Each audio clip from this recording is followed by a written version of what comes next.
أشهد أن محمد رسول الله۔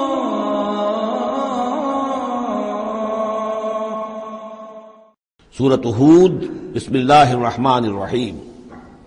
یہ اب جوڑا ہے، اس جوڑے کا دوسرا فرد سورہ ہود۔ یہاں آپ دیکھیں گے کہ برعکس ترتیب ہو جائے گی، 10 رکوعوں میں سے 6 سے زائد انباء الرسل پر مشتمل ہے، اور جس میں سب سے تفصیلی ذکر جو ہے یہ حضرت نوح علیہ السلام کا ہے، اور آخر میں بہت ہی مختصر سا تذکرہ جو ہے حضرت موسیٰ کا ہے۔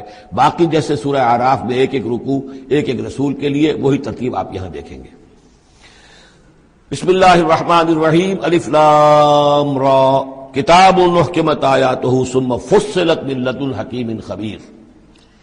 الف لام را، یہ وہ کتاب ہے جس کی آیات پختہ کی گئی ہیں، مضبوط کی گئی ہیں، پھر ان کی تفصیل کی گئی ہے، انہیں کھولا گیا ہے اس ہستی کی طرف سے جو حکیم اور خبیر ہے، جو کمال حکمت والا اور باخبر ہے۔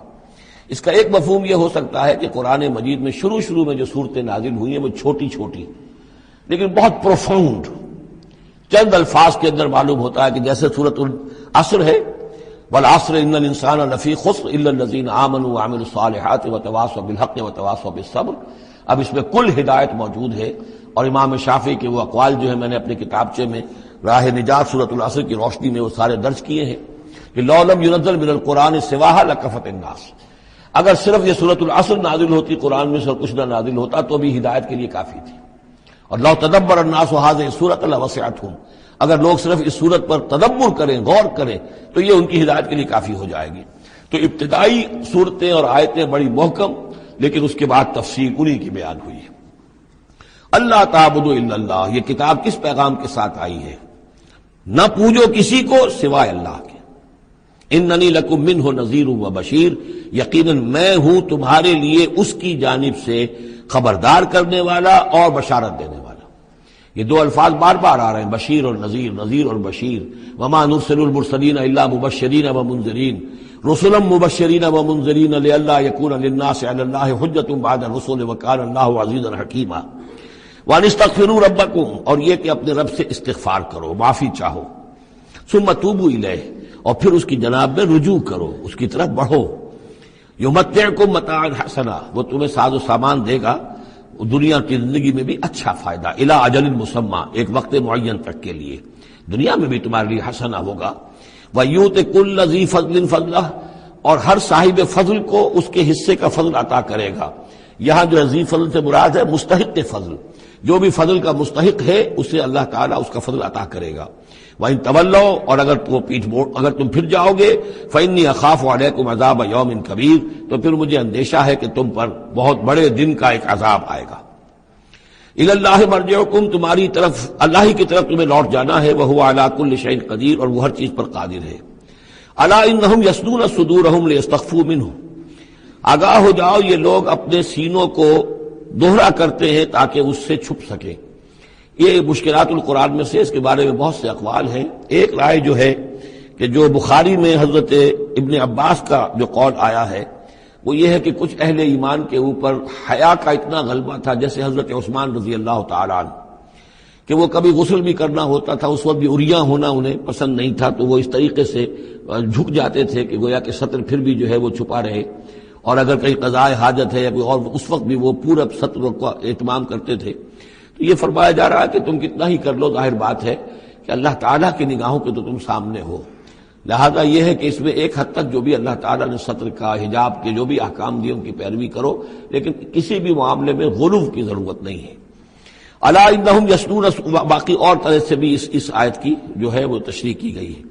الا انہم یثنون صدورہم لیستخفوا منہ، آگاہ ہو جاؤ، وہ اپنے سینوں کو دوہرا کرتے ہیں کہ اس سے چھپ سکیں اللہ سے۔ الا حین یستغشون ثیابہم، حین یستغشون ثیابہم، آگاہ ہو جاؤ کہ جب وہ اپنے اوپر اپنے کپڑے بھی اوڑھے ہوئے ہوتے ہیں، یہ تو یہ کہ اس وقت تو جو ہے وہ اپنے سینوں کو دوہرا کر رہے ہیں، جب کپڑے لپیٹے ہوتے ہیں، یعلم ما یسرون وما یعلنون، اس وقت بھی اللہ جانتا ہے جو کچھ وہ چھپا رہے ہوتے ہیں اور جو کچھ وہ ظاہر کر رہے ہوتے ہیں۔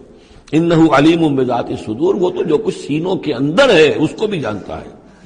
وما من دابۃ فی الارض الا علی اللہ رزقها، اور نہیں ہے کوئی بھی چلنے والی چیز، کوئی حیوان، کوئی چوپایا، کوئی چرند، کوئی پرند، زمین پر جتنے بھی حیوانات ہیں اللہ نے بنائے ہیں، لیکن یہ کہ ان کا رزق اللہ کے ذمے ہے۔ یعنی اللہ تعالیٰ نے جو نظام بنایا اس دنیا کا، اس میں ہر شے کے لیے اس کا رزق فراہم کیا ہے۔ جو جاندار بنایا اس کے لیے جو غذا ہے، جو ضروری چیزیں، وہ پہلے سے فراہم کر دی ہے۔ بچے کی پیدائش بعد میں ہوتی ہے اور ماں کی چھاتیوں میں دودھ پہلے پیدا ہو جاتا ہے۔ تو اللہ تعالیٰ کی طرف سے یہ نظام جو ہے ایسا ہے۔ یہ دوسری بات ہے کہ لوگوں نے تقسیم دولت کا نظام غلط کر دیا، تو کچھ لوگ بھوکے رہ گئے، کچھ ننگے ہو گئے، کچھ نے دولت سمیٹ کر جو ہے اپنے کھتے بھر لیے، انبار لگا لیے۔ یہ انسانوں کا معاملہ ہے، یہ انہوں نے غلط کام کیا ہے، ورنہ اللہ تعالیٰ نے تو تمام جو بھی جتنی بھی مخلوقات ہیں ان کے لیے کافی اور وافی رزق جو ہے وہ پیدا کیا ہے۔ وَمَا مِن دَابَّةٍ فِي الْأَرْضِ إِلَّا عَلَى اللَّهِ رِزْقُهَا وَيَعْلَمُ مُسْتَقَرَّهَا وَمُسْتَوْدَعَهَا، اور وہ جانتا ہے اس کے مستقل قیام کی جگہ کو بھی اور جہاں وہ عارضی طور پر سونپا جاتا ہے۔ یہ مستقر اور مستودع پر گفتگو ہو چکی ہے تفصیل کے ساتھ، 3 اقوال اس کے بارے میں بیان کر چکا ہوں سورہ انعام کے ضمن میں۔ کل فی کتاب مبین، اور یہ سب کچھ ایک کھلی روشن کتاب کے اندر موجود ہے، وہی کتاب جو علم الہی کی کتاب ہے۔ وَهُوَ الَّذِي خَلَقَ السَّمَاوَاتِ وَالْأَرْضَ فِي سِتَّةِ أَيَّامٍ، اور وہی ہے کہ جس نے پیدا کیا آسمانوں اور زمین کو 6 دنوں میں۔ وَكَانَ عَرْشُهُ عَلَى الْمَاءِ، اور اس کا تخت تھا پانی پر۔ لِيَبْلُوَكُمْ أَيُّكُمْ أَحْسَنُ عَمَلًا، تاکہ تمہیں آزمائے کہ کون ہے تم میں سے اچھے عمل کرنے والا۔ یعنی یہ تخلیق جو ہے اور انسانی زندگی کا جو یہ حصہ جو اس دنیا میں گزرتا ہے، اس کا جو اصل مقصد ہے وہ ہے امتحان۔ قلزم ہستی سے تو ابھرا ہے مانند حباب، اس زیاں خانے میں تیرا امتحان ہے زندگی۔ باقی یہ کہ کان عرشہ علی الماء، اس کا تخت پانی پر تھا، اس کے معنی کیا ہیں؟ میرے نزدیک اب بھی یہ آیات متشابہات میں سے ہے، لیکن ایک انداز ایسا ہے کہ جس سے محسوس ہوتا ہے کہ شاید وہ اس کی طرف اشارہ کیا جا رہا ہو کہ یہ دنیا جب بنی ہے، یہ زمین جب ٹھنڈی ہونے لگی ہے تو ٹھنڈی ہو کر اس کے بخارات نکلے ہیں، اور وہ اس کے گرد جو فضا بنی ہے، ایٹماسفیئر، اس کے اندر یہ گیسز گئی ہیں۔ ان گیسز کے اندر جو ہے ہائیڈروجن اور آکسیجن کے ذریعے سے پھر پانی پیدا ہوا ہے، اور طویل عرصے تک بارشیں ہوتی رہیں، طویل عرصے تک، لاکھوں سال یہ کہتے ہیں کہ بارش ہوئی ہے۔ اور چونکہ جب زمین سکڑی ہے تو کہیں سے وہ اونچی ہو گئی، کہیں سے نیچی ہو گئی، سکڑتی ہے کوئی شے تو اس کے اندر نشیب و فراز پیدا ہو جاتے ہیں۔ تو بارش جب برسی ہے تو پھر یہ کہ سمندر وجود میں آئے ہیں۔ ابھی کوئی اور مخلوقات نہیں تھی، صرف یہ کہ اس زمین کے اوپر یا یہ کہ وہ پہاڑ تھے اور یا پانی تھا، بلکہ یہ کہ اکثر و بیشتر پانی ہی پانی تھا۔ پھر یہ کہ پانی اور جہاں پر مٹی پیدا ہوئی اور دلدلی علاقے بنے، اور دلدلی علاقوں کے اندر پھر وہ کچھ حیات جو ہے اس کی شکلیں پیدا ہوئی، چاہے وہ نباتاتی حیات تھی اور چاہے وہ حیواناتی حیات تھی۔ تو وہ جو ایک دور ہے جب کہ ابھی مخلوقات، اس زمینی مخلوقات کے اندر ابھی کوئی شے نہیں آئی تھی، کوئی حیوانات نہیں، کوئی سمندر کی کوئی جانور نہیں، کوئی زمین کے اوپر خشکی کے جانور نہیں۔ تو اس وقت جو ہے گویا کہ اللہ تعالیٰ کا جو تخت حکومت ہے اس زمین کی حد تک وہ پانی کے اوپر تھا۔ واللہ اعلم۔ وَلَئِن قُلْتَ، اور اگر آپ کہیں گے انکم مبعوثون کہ تمہیں اٹھا لیا جائے گا من بعد الموت، موت کے بعد، لَيَقُولَنَّ، تو کہیں گے وہ لوگ الذین کفروا، جنہوں نے کفر کیا، ان ھذا الا سحر مبین، نہیں یہ تو کھلا جادو ہے۔ وَإِنْ أَخَّرْنَا عَنْهُمُ الْعَذَابَ إِلَىٰ أُمَّةٍ مَّعْدُودَةٍ، اور اگر ہم مؤخر کیے رکھیں ان سے اپنے عذاب کو ایک خاص مدت تک کے لیے، معین مدت تک کے لیے، لَيَقُولُنَّ مَا يَحْبِسُهُ، تو وہ کہتے ہیں کس چیز نے روک رکھا ہے؟ وہ جہاز کہاں نظر انداز ہو گیا، آتا کیوں نہیں؟ محمد بہت سال ہو گئے تمہیں کہتے ہوئے جہاز آئے گا اور وہ عذاب آئے گا، وہ کہاں ہے؟ ما یحبسو، کس سے نے اس کو روکا ہے؟ الا یوم یاتیہم لیس مصروفا عنہم، آگاہ ہو جاؤ جس دن وہ ان پر آئے گا پھر وہ ان کی طرف سے پھیرا نہیں جا سکے گا۔ وحاق بہم ما کانوا بہ یستہزئون، اور ان کو گھیرے میں لے لیں گی وہ تمام چیزیں جن کا یہ استہزاء اور تمسخر کیا کرتے تھے۔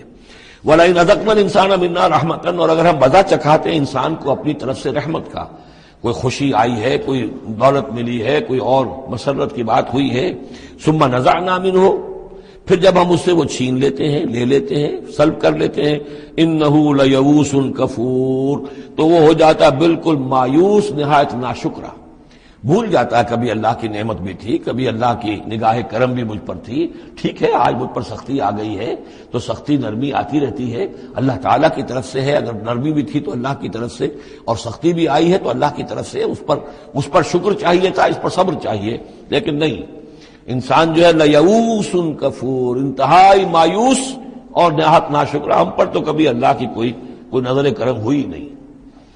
وَلَئِنْ أَذَقْنَاهُ نَعْمَاءَ بَعْدَ ضَرَّاءَ مَسَّتْهُ، اور اگر ہم مزہ چکھائیں اسے نعمتوں کا اس کے بعد کہ کوئی تکلیف اس کو پہنچی ہوئی تھی، لَيَقُولَنَّ ذَهَبَ السَّيِّئَاتُ عَنِّي، تو وہ کہے گا بس جی میرے دل اندر دور ہو گئے، ساری برائیاں اب تو ساری مصیبتیں ختم ہو گئیں، إِنَّهُ لَفَرِحٌ فَخُورٌ، اب وہ فرح اور فخور بن جاتا ہے، وہ یعنی اتراتا ہے، فخر کرتا ہے اور کہتا ہے یہ میں نے محنت کی، میں نے کوشش کی، میں نے تدبیر کی، دیکھا میں نے یہ شکل کی تھی جس کی وجہ سے کہ میری کاروبار جو بالکل ختم ہو رہا تھا، ڈوب رہا تھا، وہ ٹھیک ہو گیا۔ یعنی یہ کہ ہر حال میں اللہ سے دور، یہ نہیں جانتا کہ جو بھی معاملہ آیا تھا وہ اللہ کی طرف سے ہے، خیر ہو یا شر ہو وہ اللہ کی طرف سے ہے، اس سے ناواقف۔ إِلَّا الَّذِينَ صَبَرُوا، سوائے ان کے کہ جو صبر کی روش اختیار کریں، یہ سب کی بات نہیں ہے، جن کو اللہ نے ایمان دیا ہو اور ایمان کے نتیجے میں صبر پیدا ہوا ہو، إِلَّا الَّذِينَ صَبَرُوا وَعَمِلُوا الصَّالِحَاتِ، اور انہوں نے نیک اعمال کیے ہوں، أُولَٰئِكَ لَهُم مَغْفِرَةٌ وَأَجْرٌ كَبِيرٌ، ان کے لیے مغفرت ہے اور بہت بڑا اجر ہے۔ فَلَعَلَّكَ تَارِكٌ بَعْضَ مَا يُوحَىٰ إِلَيْكَ، تو اے نبی شاید کہ آپ کچھ چیزیں چھوڑ دیں اس میں سے جو آپ کی طرف وحی کی جا رہی ہے، وَضَائِقٌ بِهِ صَدْرُكَ، اور آپ کا سینہ اس سے بھچ رہا ہے، تنگ ہو رہا ہے، ان یقولوا، اس وجہ سے کہ وہ کہہ رہے ہیں لولا انزل علیہ کنز او جاء معہ ملک، کہ وہ یہ کہہ رہے ہیں کہ کیوں نہیں ان کے اوپر اتار دیا گیا کوئی خزانہ، یا کیوں نہیں آیا ان کے پاس کوئی فرشتہ، معہ ان کے ساتھ کوئی فرشتہ آتا۔ وہی بات جو سورہ نام میں آ چکی ہے، اس کا ذروہ سلام اس مضمون کا سورہ نام میں آ چکا ہے، لیکن ان تمام صورتوں کے اندر بھی یہ چیزیں موجود ہیں۔ یہ دونوں گروپ جو ہے مکی صورتوں کے، جن میں سے ایک میں وہ 2 صورتیں ہیں جو ہم پڑھ چکے، انعام، اعراف، اور دوسرا جو یہ ہے جو 14 صورتوں پر مشتمل ہے، جس کی دوسری صورت ہم پڑھ رہے ہیں، ان سب کا تعلق جو ہے یوں سمجھیے، ایک استثناء ہے وہ میں بعد میں بتا دوں گا، یہ قیام مکہ کے آخری 4 سالوں کی صورتیں ہیں، یعنی حضور کا قیام مکہ مکرمہ میں وحی کے آغاز کے بعد 12 سال، اس کو 4 حصوں میں تقسیم کر لیجئے۔ پہلے 4 سال میں جو صورتیں نازل ہوئی ہیں وہ قرآن مجید کے آخری 2 گروپوں میں ہیں، سورہ قاف سے لے کے آخر تک۔ درمیانی 4 سال جو تھے ان کے درمیان جو ہے وہ درمیانی 2 گروپوں میں ہیں، اور یہ جو ہے شروع کے 2 گروپ جو ہیں ان کے اندر وہ صورتیں ہیں کہ جو آخری دور میں نازل ہوئی ہیں، آخری 4 سالوں میں، اور ان میں یہ مضمون کثرت سے ملے گا۔ فَلَعَلَّكَ تَارِكٌ بَعْضَ مَا يُوحَىٰ إِلَيْكَ، تو شاید نبی آپ ترک کر دیں گے بعض چیزیں جو آپ کی طرف وحی کی گئی ہیں، وَضَائِقٌ بِهِ صَدْرُكَ، اور آپ کا سینہ جو ہے اس پر بھچ رہا ہے، ان یقولوا، کہ وہ یہ کہہ رہے ہیں لولا انزل علیہ کنز، کیوں نہیں اتار دیا گیا ان پر کوئی خزانہ، او جاء معہ ملک، یا ان کے پاس آ گیا ہوتا کوئی فرشتہ۔ انما انت نذیر، دیکھیے پھر آپ سمجھ لیجئے آپ کا فرض منصبی یہ ہے کہ آپ صرف ایک خبردار کرنے والے ہیں، واللہ علی کل شیء وکیل، باقی ہر چیز کا ذمہ دار اللہ ہے، کب عذاب بھیجنا ہے کب نہیں بھیجنا، کوئی معجزہ دکھانا ہے یا نہیں دکھانا، کس کو ایمان کی توفیق دینی ہے کس کو نہیں دینی ہے، یہ سارے معاملات اللہ کے ہاتھ میں ہیں۔ ام یقولون افتراہ، کیا ان کا کہنا یہ ہے کہ یہ قرآن جو ہے محمد نے خود گھڑ لیا ہے؟ قل فاتوا بعشر سور مثلہ مفتریات، اب یہ ہے وہ چیلنج جو دوسرے نمبر پر دیا گیا۔ پہلا چیلنج تھا کہ تم پورے قرآن جیسی کوئی کتاب بنا کر لاؤ، وہ آگے چل کر آئے گا سورہ بنی اسرائیل میں اور دوسری صورتوں میں۔ اس سے نیچے اتر کر اچھا 10 صورتیں بنا کے لے آؤ، اس سے نیچے پر سبیل تنزل 1 صورت، اس 1 صورت کی بات سورہ یونس میں بھی آ چکی ہے اور سورہ بقرہ میں بھی، یہاں وہ 10 والا معاملہ ہے۔ قل فاتوا بعشر سور مثلہ مفتریات، تو ان سے کہیے کہ اچھا اگر ایسا ہی یہ قرآن گھڑا جا سکتا ہے اور انسان کی قوت اور قدرت میں ہے کہ ایسی کتاب تصنیف کر لے، تو تم 10 صورتیں تم بھی اس کی تصنیف کر کے لے آؤ۔ وَادْعُوا مَنِ اسْتَطَعْتُم مِّن دُونِ اللَّهِ إِن كُنتُمْ صَادِقِينَ، اور جن کو بھی تم بلا سکو اللہ کے سوا بلا لو مدد کے لیے اگر تم سچے ہو۔ فَإِن لَّمْ يَسْتَجِيبُوا لَكُمْ، پھر اگر وہ تمہارے مددگار جو ہے تمہاری اس دعا کو قبول نہ کرے، نہ پورا کرے، یا یہ کہ اے مسلمانوں اگر تمہارے یہ چیلنج جو ہے یہ کفار قبول نہ کرے، فَاعْلَمُوا أَنَّمَا أُنزِلَ بِعِلْمِ اللَّهِ، تو جان لو تمہیں یقین قابل ہونا چاہیے کہ یہ اللہ تعالیٰ ہی کے علم سے نازل ہوا ہے، وَلَا إِلَٰهَ إِلَّا هُوَ، اور اللہ کے سوا کوئی معبود نہیں، فَهَلْ أَنتُم مُسْلِمُونَ، تو اب اللہ کا حکم مانتے ہو یا نہیں، فرما برداری کرتے ہو کہ نہیں۔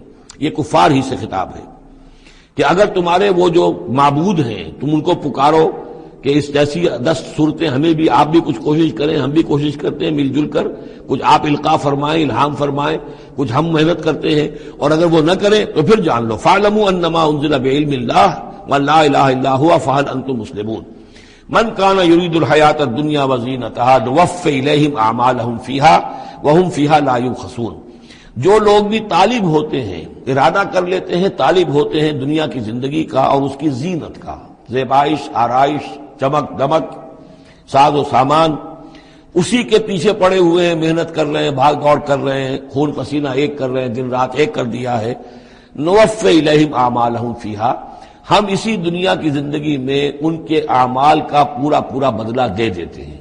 ٹھیک ہے، محنت کر رہے ہو بھائی، تمہاری بلڈنگ بھی بڑی اونچی بن گئی ہے اور تمہاری کار بھی بہت اعلیٰ ہے اور تمہارا کاروبار بھی خوب چمک گیا ہے، تم نے چونکہ یہی چاہا، یہی اسی کے لیے محنت کی، اسی کے لیے بھاگ دوڑ کی، تو اللہ تعالیٰ وہم فیہا لا یبخسون، اس میں اللہ تعالیٰ ان کے ساتھ کوئی بخل نہیں کرتا اور ان کی جو محنت ہے اس کا جو بدلہ ہے انہیں اس دنیا میں دے دیتا ہے۔ لیکن اولئک الذین لیس لہم فی الآخرۃ الا النار، لیکن پھر یہ وہ لوگ ہیں جن کے لیے آخرت میں کچھ نہیں ہے سوائے آگ کے، ساری محنت بھاگ دوڑ دھوپ یہاں کے لیے تھی، یہاں ہم نے تمہیں دے دیا۔ اولئک الذین لیس لہم فی الآخرۃ الا النار وحبط ما صنعوا فیہا، اور جو کچھ انہوں نے اس دنیا میں کیا ہوگا وہ تو حبط ہو جائے گا، وباطل ما کانوا یعملون، اور جو کوئی جھوٹی سچی نیکی کی ہوگی اپنے دل کو دھوکہ دینے کے لیے وہ بھی بے بنیاد تھی، اس کی کوئی حیثیت نہیں تھی۔ افمن کان علی بینۃ من ربہ، تو بھلا وہ شخص کہ جو اپنے رب کی طرف سے بینہ پر تھا، اور یہاں بینہ سے مراد ہے فطرت سلیمہ، جس کے بارے میں کئی بار عرض کر چکا ہوں، فطرت سلیمہ، انسان کے اندر جو روح ربانی پھونکی گئی ہے اس کی وجہ سے وہ جو فطرت ہے اس کے اندر وہ سارے حقائق موجود ہیں، یہ جو حقائق جن کو اجاگر کرنے کے لیے پھر یہ وحی آئی ہے اور اس ڈورمنٹ کانشسنس کو ایکٹیویٹ کرنے کے لیے۔ تو جس شخص کی وہ فطرت سلیم ہے، قائم ہے، بینہ ہے، روشن ہے، پاک ہے، وَيَتْلُوهُ شَاهِدٌ مِّنْهُ، اور پھر اس کے پیچھے آتا ہے اس کے لیے گواہ، یعنی ایک شخص ہے جس کی فطرت سلیم تھی، حضور صلی اللہ علیہ وسلم ہے، سلیم فطرت، نیک فطرت، عقل سلیم، اور پھر وحی بھی آ گئی، وحی نے گواہی دے دی، گویا کہ دو چیزیں مل گئی، نور علی نور، یہ تمثیل جو ہے سورہ نور میں جا کر مکمل طور پہ سامنے آئے گی۔ افمن کان علی بینۃ من ربہ ویتلوہ شاہد منہ ومن قبلہ کتاب موسیٰ اماما ورحمہ، اور پھر اس کے علاوہ اس سے پہلے کتاب موسیٰ موجود ہے جو امام بھی تھی، رہنمائی کرنے والی، اور رحمت بھی تھی، یعنی دوسری تصدیق ہو رہی ہے وہ تورات سے ہو رہی ہے۔ تو فطرت محمدی صلی اللہ علیہ وسلم وہ بینہ، وہ روشن خالص، پھر وہی جو آپ پر آ گئی نور علی نور، اور نمبر 3 تورات جو ہے اس کی تصدیق کر رہی ہے، یہ گویا کہ اور اضافی چیز۔ اولئک یؤمنون بہ، یہی لوگ ہیں کہ جو اس پر ایمان لائیں گے، ومن یکفر بہ من الاحزاب، اور جو اس کا انکار کریں گے، کفر کریں گے اس کتاب کا، من الاحزاب، ان تمام گروہوں میں سے، فرقوں میں سے، چاہے وہ مشرکین مکہ ہوں اور چاہے وہ اہل کتاب ہوں، فالنار موعدہ، تو پھر آگ ہی ان کے وعدے کی جگہ ہے۔ فلا تک فی مریۃ منہ، تو اے نبی آپ ان کے بارے میں کسی شک و شبے میں نہ رہیں، انہ الحق من ربک، یقیناً یہ حق ہے آپ کے رب کی طرف سے، ولکن اکثر الناس لا یؤمنون، لیکن اکثر لوگ ایمان لانے والے نہیں ہیں۔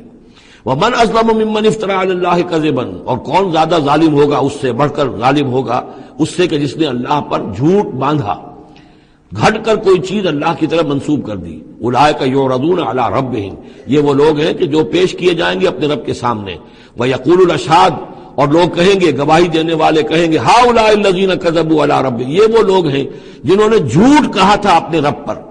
غلام احمد قادیانی کو کھڑا کیا جائے گا، یہ ہے وہ شخص کہ جس نے جھوٹ اپنی جو ہے باتیں منسوب کی ہیں اللہ کی طرف، جس نے بھی جھوٹی نبوت کا دعویٰ کیا۔ ہؤلاء الذین کذبوا علی ربہم، انہوں نے جھوٹ بولا اللہ پر اور تہمت باندھی اللہ پر کہ مجھ پر وہی بھیجی ہے۔ الا لعنۃ اللہ علی الظالمین، آگاہ ہو جاؤ ایسے ظالموں پر اللہ کی لعنت ہے۔ الذین یصدون عن سبیل اللہ، جو اللہ کے راستے سے روکتے ہیں، وَيَبْغُونَهَا عِوَجًا، اور اس میں کجیاں نکالتے ہیں، ڈھونڈتے ہیں، مین میخ نکالتے ہیں تاکہ لوگ جو ہے اس راستے کو اختیار نہ کریں۔ وَهُمْ بِالْآخِرَةِ هُمْ كَافِرُونَ، اور آخرت کے وہ بالکل انکاری ہیں اور منکر ہیں، اور اصل تو ان کی بیماری یہی ہے، آخرت کا انکار ہے، جس کی وجہ سے کہ ان کی عقلوں پر پردے پڑے ہوئے ہیں، آخرت سے جو ان کی بے رغبتی ہے، لا یرجون لقاءنا، جو سورہ یونس میں ہم نے بار بار پڑھا، وہ لوگ کہ جو ہم سے ملاقات کے امیدوار ہی نہیں، یہ ہے اصل میں کہ جو غفلت کی اصل جڑ اور بنیاد ہے۔ اولئک لم یکونوا معجزین فی الارض، یہ وہ لوگ ہیں کہ یہ ہرگز زمین میں عاجز کرنے والے نہیں ہیں، یہ شکست نہیں دے سکتے حق کو، یہ اللہ تعالیٰ کو شکست نہیں دے سکتے، اللہ کے رسول کو شکست نہیں دے سکتے۔ لم یکونوا معجزین فی الارض وما کان لهم من دون اللہ من اولیاء، اور نہ ہی ان کے اللہ کے سوا یا اللہ کے مقابلے میں کوئی مددگار اور حمایتی ہیں۔ یضاعف لهم العذاب، ان کے لیے تو عذاب بڑھایا جاتا رہے گا، دگنا کیا جاتا رہے گا. ما كانوا يستطيعون السمع ما كانوا يستطيعون السمع وما كانوا يبصرون، اور وہ اس لیے کہ نہ تو وہ سننے کی صلاحیت رکھتے تھے اور نہ دیکھتے تھے، اندھے اور بہرے ہو گئے تھے. سم بکم عمی فهم لا يرجعون، اس لیے اب ان کے لیے عذاب جو ہے بڑھایا جاتا رہے گا. اولئک الذین خسروا انفسهم، یہ وہ لوگ ہیں جنہوں نے اپنے آپ کو ہلاک کر لیا، تباہ و برباد کر دیا. وضل عنهم ما كانوا يفترون، اور ان سے سب گم ہو کر رہ گئی وہ ساری افترا جو وہ کرتے رہے تھے. وہ کہاں گئے معبود، کہاں گئے من گھڑت خیالات، کہاں ہیں وہ شفعاء، کہاں ہیں وہ چھڑانے والے، وہ سب کے سب جو ضل عنهم ما كانوا يفترون، گم ہو گئے وہ سب کہ جس کا کہ انہوں نے افترا کیا تھا. لا جرم انہم فی الآخرۃ هم الاخسرون، تو اب اس میں کیا شک ہے کہ آخرت میں سب سے بڑھ کر خسارہ پانے والوں میں وہی ہوں گے. اکثر جو ہے افل کے بنا پر افل التفضیل. ان الذین آمنوا وعملوا الصالحات، اس کے برعکس سائملٹینیس کنٹراسٹ کا قاعدہ، اس کے برعکس وہ لوگ جو ایمان لائے اور جنہوں نے نیک عمل کیے. وَأَخْبَتُوا إِلَىٰ رَبِّهِمْ، اور جو اپنے رب کے سامنے جنہوں نے عاجزی کی، گڑ گڑاتے رہے، تضرع اختیار کیا. اولئک اصحاب الجنہ، یہ ہوں گے جنت والے. ہم فیہا خالدون، وہ رہیں گے اس میں ہمیشہ ہمیش. مثل الفریقین کالاعمی والاصم والبصیر والسمیع، یہ جو دو گروہ ہیں یہ فریقین ہیں، ایک اہل ایمان ہے اور ایک وہ ہے مشرک اور کافر. ان کی مثال ایسے ہے کہ ایک طرف تو ایک اندھا اور بہرا ہے، کالاعمی والاصم، اندھا بھی ہے بہرا بھی ہے، اور دوسرا والبصیر والسمیع، جو دیکھتا بھی ہے اور سنتا بھی ہے. هل یستویان مثلا، کیا یہ برابر ہے مثال کے اعتبار سے؟ افلا تذکرون، تو کیا وہ نصیحت اخذ نہیں کرتے؟ وَلَقَدْ أَرْسَلْنَا نُوحًا إِلَىٰ قَوْمِهِ إِنِّي لَكُمْ نَذِيرٌ مُّبِينٌ أَلَّا تَعْبُدُوا إِلَّا اللَّهَ إِنِّي أَخَافُ عَلَيْكُمْ عَذَابَ يَوْمٍ أَلِيمٍ. صدق اللہ العظیم. سورہ ہود میں بھی اب جیسا کہ پہلے عرض کیا جا چکا ہے 6 رکوع جو ہے انباء الرسل پر مشتمل ہے. جیسا کہ اس سے پہلے کئی مرتبہ عرض کر چکا ہوں، یہ 6 رسولوں کے حالات ہیں جو قرآن مجید میں کئی بار آئے ہیں. سب سے پہلے حضرت نوح علیہ السلام، پھر حضرت ہود، پھر حضرت صالح، پھر حضرت لوط، پھر حضرت شعیب اور پھر حضرت موسیٰ علیہ السلام. تو یہ جو نقشہ آپ کے سامنے اس وقت موجود ہے، اس سے آپ کو اندازہ ہو جائے گا کہ یہ پورا یوں سمجھیے ارض القرآن ہے. یہ قرآن مجید میں جن رسولوں کے حالات آئے ہیں وہ سب کے سب جو ہیں وہ اس خطے کے اندر وہ مبعوث کیے گئے. یہ داہنی طرف جو ہے وہ بحر جو خلیج فارس ہے، یہ خلیج فارس سیدھا اوپر اگر لکیر چلی جائے گی، اور ادھر سے یہ جو بحر قلزم ہے اس کے جو یہ اوپر جا کے 2 کھاڑیاں بن گئی ہیں، تو وہ جو ہے خلیج عقبہ آخر میں اوپر اس سے لکیر جائے گی. تو یہ دونوں لکیریں جہاں جا کر مل جائیں گی، وہ اس نقشے میں ابھی نظر نہیں آ رہا، ذرا نیچے کیجئے تو شاید نظر آ جائے گا. یہ جگہ ہے جہاں پہ وہ سرخ نشان بنا ہوا ہے. یہ علاقہ ہے جہاں کے حضرت نوح علیہ السلام کی قوم آباد تھی، اور معلوم ہوتا ہے کہ اس وقت تک نسل انسانی صرف اسی علاقے میں تھی. یہیں پر عذاب آیا ہے، بہت بڑا جو طوفان آیا ہے، اور اسی سے ذرا اور اوپر چل کر شمال کی طرف پہاڑی علاقہ ہے کوہ ارارات، اور اسی میں کوہ جودی ہے. یہ علاقہ ہے وہ کہ جس کے اندر حضرت نوح علیہ السلام کی قوم آباد تھی. اس کے بعد جب وہ حضرت نوح علیہ السلام اور ان کے جو بھی بیٹے تھے وہ بچ کر جب آباد ہوئے ہیں، تو پھر ان کا ایک بیٹا جو ہے، ذرا اور نیچے بھی رکھیں، ان کا ایک بیٹا جو ہے حضرت سام، وہ عراق میں آ کر آباد ہو گئے. یہ جو سفید سا آپ کو نظر آ رہا ہے یہ عراق کا علاقہ ہے، یعنی اسی علاقے سے ذرا نیچے اترے اور عراق میں آباد ہو گئے. حضرت سام کی نسل میں پھر بہت سی قومیں پیدا ہوئی ہیں. تو انہی میں سے پھر ایک قوم ہے جو نیچے آئی ہے جزیرہ نما عرب کے بالکل جنوب میں.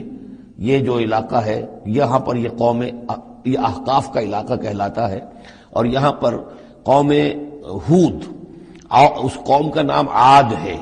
حضرت سام کی نسل ہی میں سے کوئی بہت بڑا سردار اٹھا جس کا نام عاد تھا، اور عاد کی سے پھر ایک نسل، ایک قوم شروع ہو گئی، وہ اس علاقے میں آباد تھی. اس کے ہاں جب شرک وغیرہ پیدا ہو گئے اور خرابیاں پیدا ہو گئی تو اللہ تعالیٰ نے بہت سے نبی بھیجے، پھر آخر ایک رسول بھیجا اور وہ حضرت ہود علیہ السلام ہے. ان کی دعوت کو رد کیا، یہ ہلاک کر دیے گئے.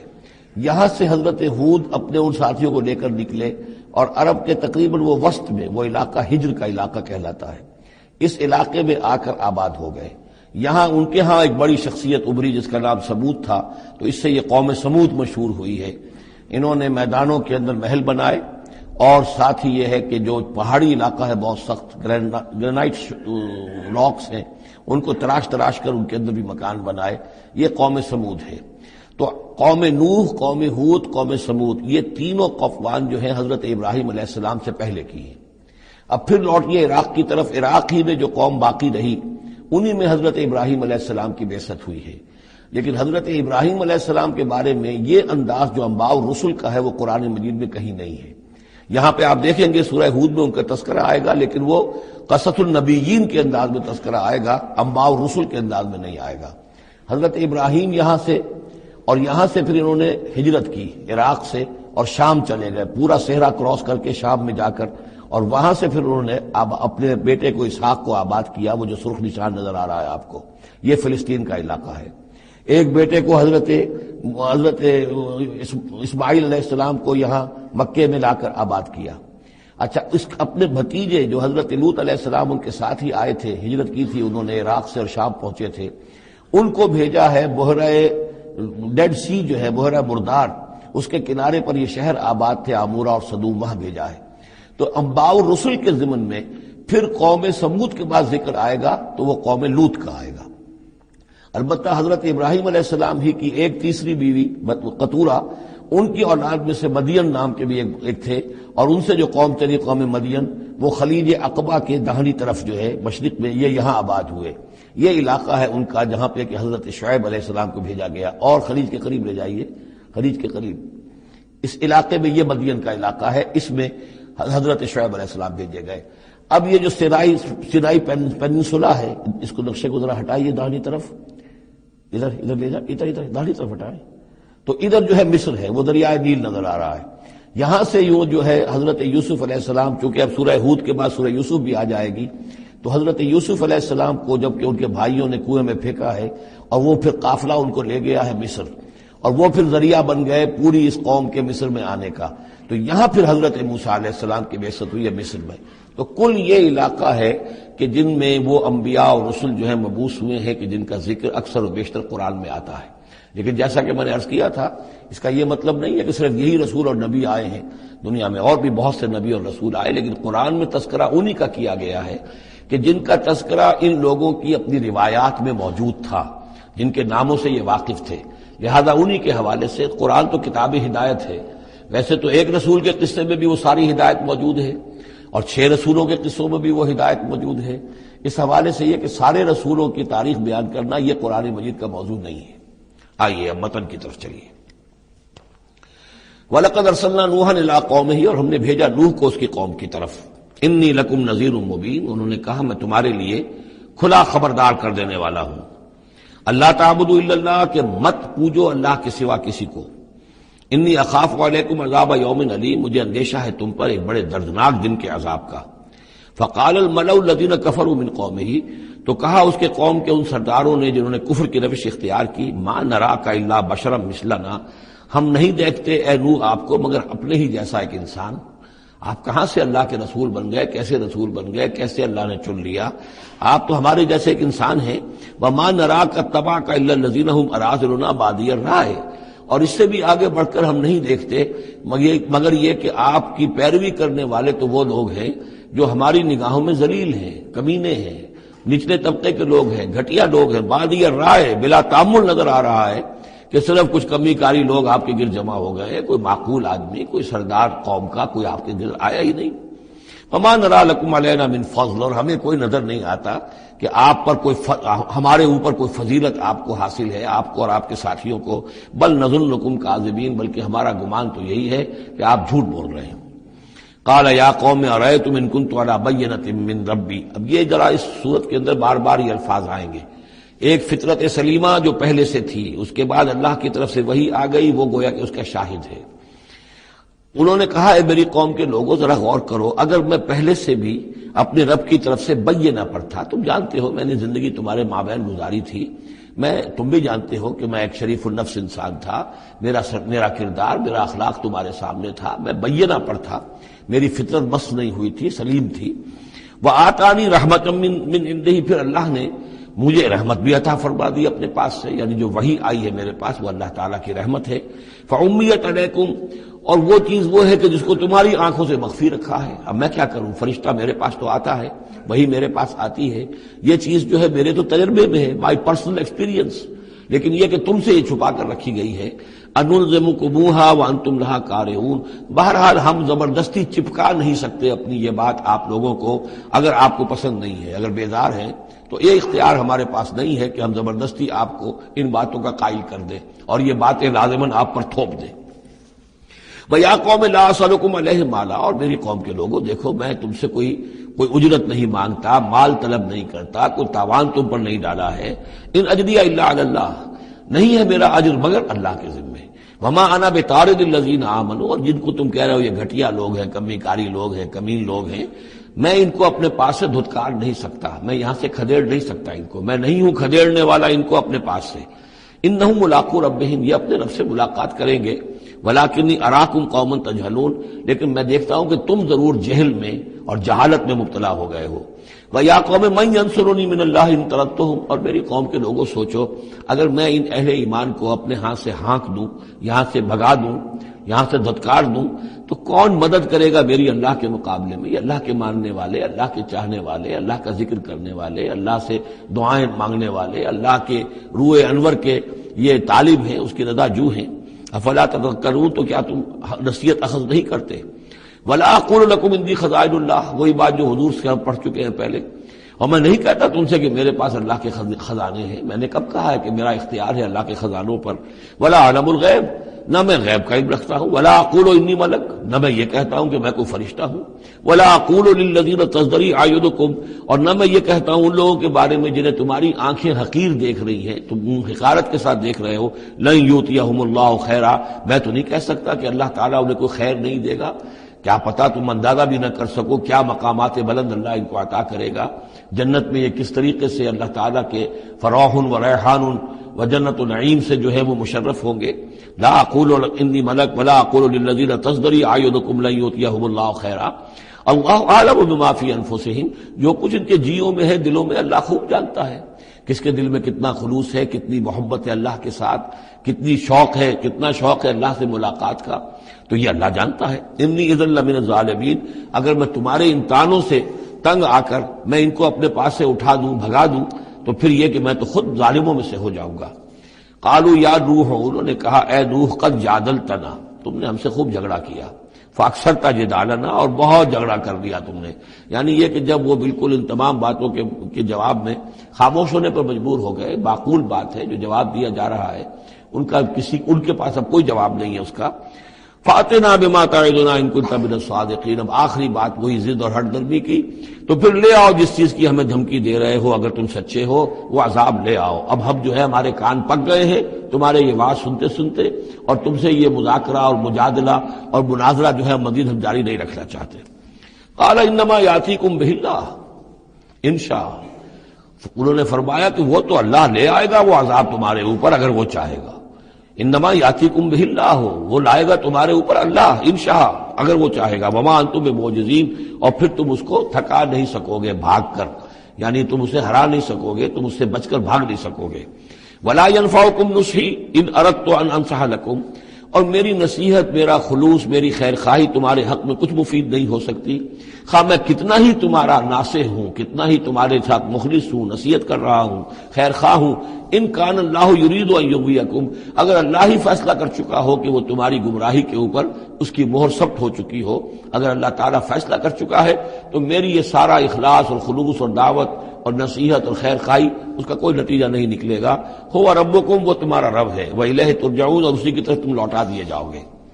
ام یقولون افتراہ، کیا یہ کہتے ہیں کہ یہ اے محمد صلی اللہ علیہ وسلم آپ نے اس کو گھڑ لیا ہے؟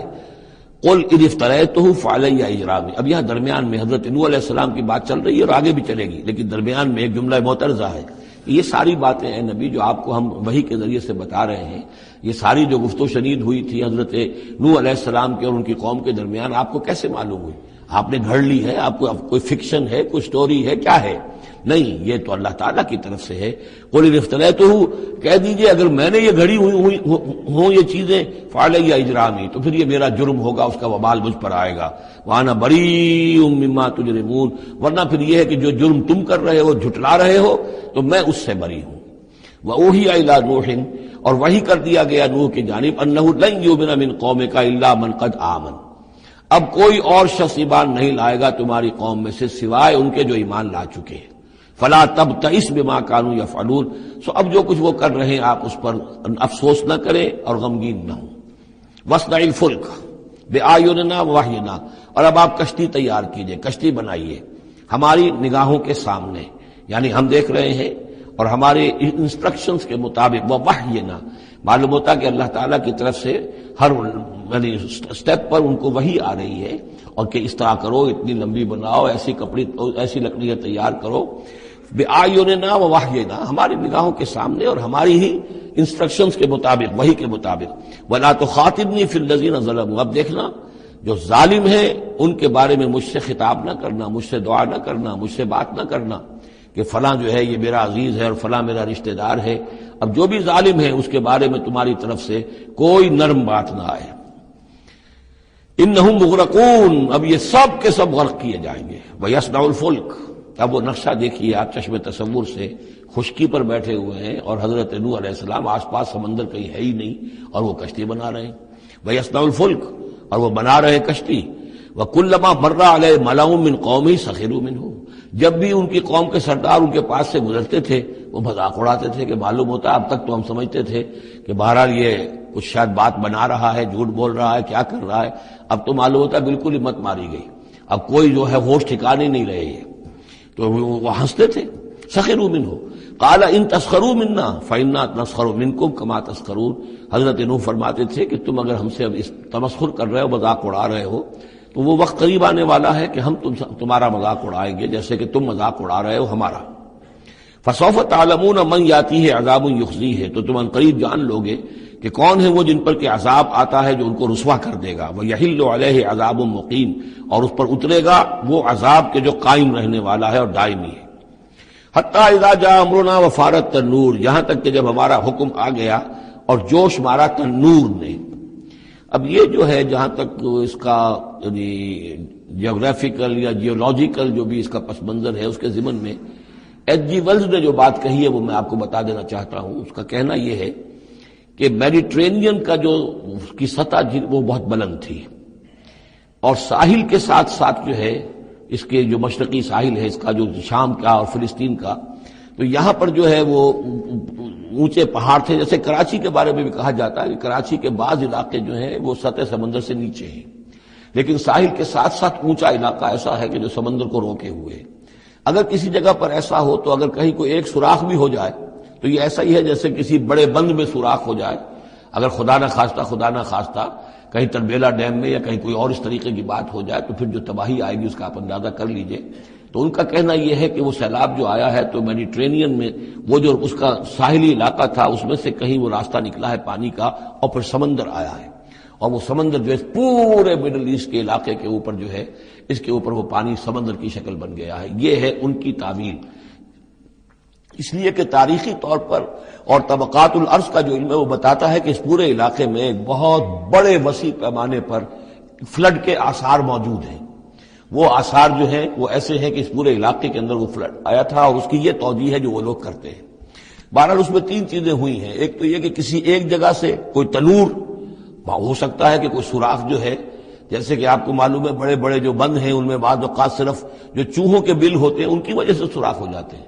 نہروں کے کناروں میں جو بند ٹوٹتا ہے نہر کا، تو کہیں کوئی چوہوں نے کوئی سوراخ کیا ہوتا ہے، اس میں سے پانی بہنا شروع ہوا اور نہر ٹوٹ گئی۔ اسی طریقے سے ہو سکتا ہے کہ کسی تنور کے اندر سے پہلی مرتبہ پانی نکلا ہو۔ پھر یہ کہ زمین کے بھی اللہ تعالیٰ نے جو ہے وہ کھول دیے سوتے، اور آسمان سے بھی پانی برسا، تو یہ پانی جو ہے زمین کا اور آسمان کا پھر مل گیا، اور اس طریقے سے وہ عظیم جو ہے سیلاب آیا جس سے کہ وہ پوری قوم ہلاک ہو گئی، اور وہ کشتی جو ہے وہ بہت عرصے تک تیرتی رہی اس سمندر کے اوپر، اور پھر ہوتی ہوئی وہ کوہ ارارات میں اس کی جو ایک چوٹی ہے جودی، اس پر جا کر ٹک گئی۔ واللہ عالم، ابھی اس پر مزید ضرورت ہے اصل میں کام کرنے کی. ویسے یہ خبریں بھی ہیں کہ بعض اوقات کوئی کشتی نما چیز دیکھی گئی ہے.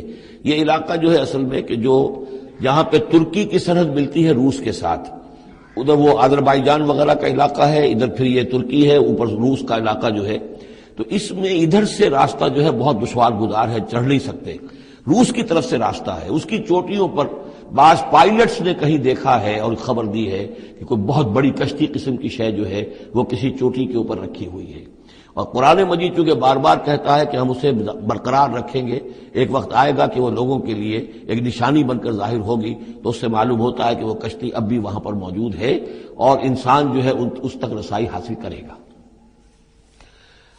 وَيَصْنَعُ الْفُلْكَ فَكُلَّمَا مَرَّ وَفَارَ التَّنُّورُ حَتَّىٰ إِذَا جَاءَ أَمْرُنَا وَفَارَ التَّنُّورُ، جب ہمارا حکم آ پہنچا اور جوش مارا تنور نے، ابل پڑا تنور. قُلْ نَحْمِلُ فِيهَا مِن كُلِّ زَوْجَيْنِ اثْنَيْنِ، تو ہم نے کہا اے نوح اپنی اس کشتی میں تمام حیوانات کا ایک ایک جوڑا رکھ لو، وَأَهْلَكَ، اور اپنے گھر والوں کو بھی، اپنے گھر والے اہل و عیال کو، إِلَّا مَنْ سَبَقَ عَلَيْهِ الْقَوْلُ، سوائے آپ کے اہل و عیال میں سے وہ کہ جن کے بارے میں پہلے حکم گزر چکا ہے.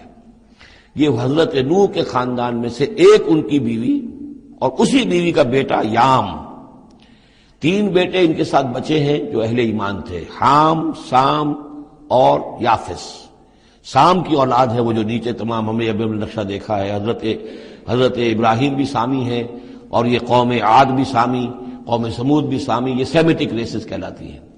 لیکن یہ کہ حضرت حام کی اولاد، اب وہ اس تفصیل میں نہیں جا سکتا، اور حضرت یافس کی اولاد یہ اور دوسرے علاقوں میں جا کر آباد ہو گئے. یہ جو نیچے کی طرف اترے ہیں یہ حضرت سام کی نسل ہے. چوتھا بیٹا ان کا تھا یام، یا اس کا ایک خطاب اور بھی تھا کنعان، اور اس کی جو ماں تھی تو یہ مشرک تھے اور یہ اہل ایمان کے ساتھ شریک نہیں تھے، لہذا یہ کشتی میں شامل نہیں ہوئے. تو آپ اب رکھ لیجئے، سوال کرا لیجئے اپنی کشتی میں من کل زوجین اثنین، ہر نوع کا ایک ایک جوڑا تمام حیوانات میں سے، وَأَهْلَكَ، اور اپنے گھر والوں کو، إِلَّا مَنْ سَبَقَ عَلَيْهِ الْقَوْلُ، مگر سوائے اس کے کہ جن کے اوپر پہلے سے حکم ہو چکا ہے. وَمَنْ آمَنَ، اور باقی جتنے بھی اہل ایمان آپ کے ہیں ان سب کو بھی سوار کر لیجئے. وَمَا آمَنَ مَعَهُ إِلَّا قَلِيلٌ، اور نہیں ایمان لائے تھے ان کے ساتھ مگر بہت ہی کم، نہ ہونے کے برابر. قلیل جو ہے انگریزی میں اے لٹل اور دی لٹل، ان دونوں میں جو فرق ہے، یہاں قلیل جو ہے دی لٹل کے معنی میں آیا ہے کہ بالکل نہ ہونے کے برابر. وَقَالَ ارْكَبُوا فِيهَا بِسْمِ اللَّهِ مَجْرَاهَا وَمُرْسَاهَا، اور حضرت نوح نے فرمایا اب سوار ہو جاؤ اس میں، اللہ کے نام کے ساتھ ہی ہے اس کا چلنا بھی اور اس کا لنگر انداز ہونا بھی. اللہ ہی اس کو چلائے گا بھی جب تک یہ پانی میں تیرتی رہے گی، اور اللہ ہی کے حکم سے یہ لنگر انداز ہوگی جہاں بھی اللہ کی مشیت ہوگی کہ یہ لنگر انداز ہو جائے. ان ربی لغفور الرحیم، یقین میرا رب غفور الرحیم ہے. وہی تجری بہم فی موج کالجبال، اب وہ کشتی چل رہی تھی ان کو لے کر موجوں میں، اور موجیں پہاڑ جیسی موجیں. ونادى نوح ابنہ، اور نوح نے پکارا اپنے بیٹے کو، اسی کو یام کو یا کنعان کو. وکان فی معزل، اور وہ ایک کنارے کی طرف تھا. یا بنی ارکب معنا، اے میرے بیٹے آؤ ہمارے ساتھ شریک ہو جاؤ. ولا تکن مع الکافرین، اور کافروں کا ساتھ نہ دو، کافروں کے ساتھ نہ رہو بلکہ ہماری کشتی میں آ جاؤ. قال سآوی الی جبل یعصمنی من الماء، اس نے کہا نہیں میں ابھی اس پہاڑ کے اوپر چڑھ جاؤں گا، میں وہاں پہنچ جاؤں گا، وہ مجھے پانی سے بچا لے گا. قال لا عاصم اليوم من امر اللہ الا من رحم، حضرت نوح نے فرمایا نہیں، آج کے دن کوئی شے بچانے والی نہیں ہے اللہ کے امر سے سوائے اس کے جس پر اللہ ہی رحم فرما دے. وحال بینہم الموج، اور اسی گفتگو کے دوران ایک بڑی سی موج حائل ہوئی ان کے مابین. فکان من المغرقین، اور وہ بیٹا جو ہے ان کی نگاہوں کے سامنے غرق ہو گیا. وقیل یا ارض ابلعی ماءک، اور کہہ دیا گیا اے زمین اپنے پانی کو نگل جا، واپس پانی زمین کے اندر جذب ہو جائے. کتنا وقت لگا ہوگا یہ اللہ بہتر جانتا ہے، لیکن یہ آخر کار جو شکل بنی ہے کہ زمین کے اندر پانی جذب ہو گیا جو زمین سے آیا تھا. وَيَا سَمَاءُ أَقْلِعِي، اور اے آسمان تو بھی اب تھم جا. جو بھی بارش آنی تھی، جو اس طوفان کے لیے، اس کو بھی اختتام کا حکم ہو گیا. وَغِيضَ الْمَاءُ، اور پانی سکھا دیا گیا. وَقُضِيَ الْأَمْرُ، اور فیصلہ چکا دیا گیا. وَاسْتَوَتْ عَلَى الْجُودِيِّ، اور وہ کشتی جو ہے جودی پہاڑ کے اوپر جا کر رک گئی. وَقِيلَ بُعْدًا لِلْقَوْمِ الظَّالِمِينَ، اور کہہ دیا گیا ہلاکت اور دوری ہے اس قوم کے لیے کہ جو ظالم تھی، یعنی اب اس کا نسیہ منسیہ ہو گئی، اب اس کا نام و نشان موجود نہ رہا. وَنَادَى نُوحٌ رَبَّهُ، اور پکارا نوح نے اپنے رب کو، فقال رب ان ابنی من اہلی، انہوں نے کہا پروردگار میرا بیٹا میرے اہل میں سے تھا اور تیرا وعدہ تھا میرے اہل کو بچا لے گا، وَإِنَّ وَعْدَكَ الْحَقُّ، اور تیرا وعدہ سچا ہے، وَأَنْتَ أَحْكَمُ الْحَاكِمِينَ، اور یقیناً تو تمام حاکموں میں سب سے بڑا اور سب سے منصف اور سب سے عادل حاکم ہے۔ قال یا نوح انہ لیس من اہلک، انہوں نے اللہ نے جواب دیا ہے نوح وہ تمہارے اہل میں سے نہیں ہے، انہ عمل غیر صالح، اس کے اعمال، اس کا کردار، اس کے عقائد، اس کے نظریات غیر صالح ہیں۔ فلا تسألن ما لیس لک بہ علم، تو اب مجھ سے ان چیزوں کے بارے میں سوال نہ کرو جس کے لیے تمہارے پاس کوئی علم نہیں ہے۔ انی اعوذک ان تکون من الجاہلین، اور میں تمہیں نصیحت کر رہا ہوں کہ تم جاہلوں میں سے نہ بن جاؤ۔ یہاں وہ یاد کر لیجئے سورہ انعام کی آیت 35، اس میں حضور سے کہا گیا تھا فلا تکونن من الجاہلین، میں نے اس وقت بھی نوٹ کرا دیا تھا کہ یہ سخت ترین الفاظ یا حضور سے فرمائے گئے ہیں سورہ انعام میں، اور یہاں پر سورہ ہود میں یہ آئے ہیں حضرت نوح علیہ السلام سے خطاب کرتے ہوئے، انی اعوذک ان تکون من الجاہلین۔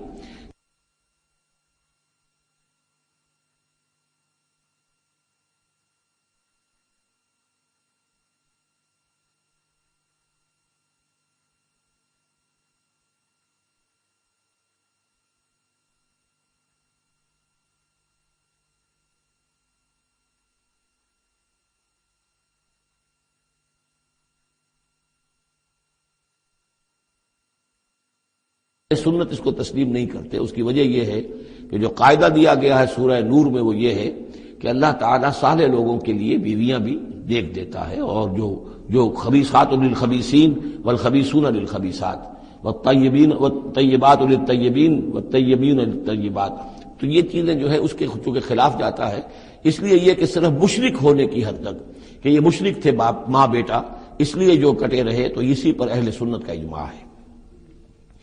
قال رب انی اعوذ بک ان اسألک ما لیس لی بہ علم، حضرت نوح نے عرض کیا پروردگار میں تیری پناہ طلب کرتا ہوں اس سے کہ میں تجھ سے ایسی بات کا سوال کروں جس کے لیے کہ میرے پاس کوئی علم نہیں ہے، وَإِلَّا تَغْفِرْ لِي وَتَرْحَمْنِي، اور اگر تو نے مجھے معاف نہ فرما دیا اور رحم نہ فرمایا، اکم من الخاسرین، تو میں تو ہو جاؤں گا خسارہ پانے والوں میں۔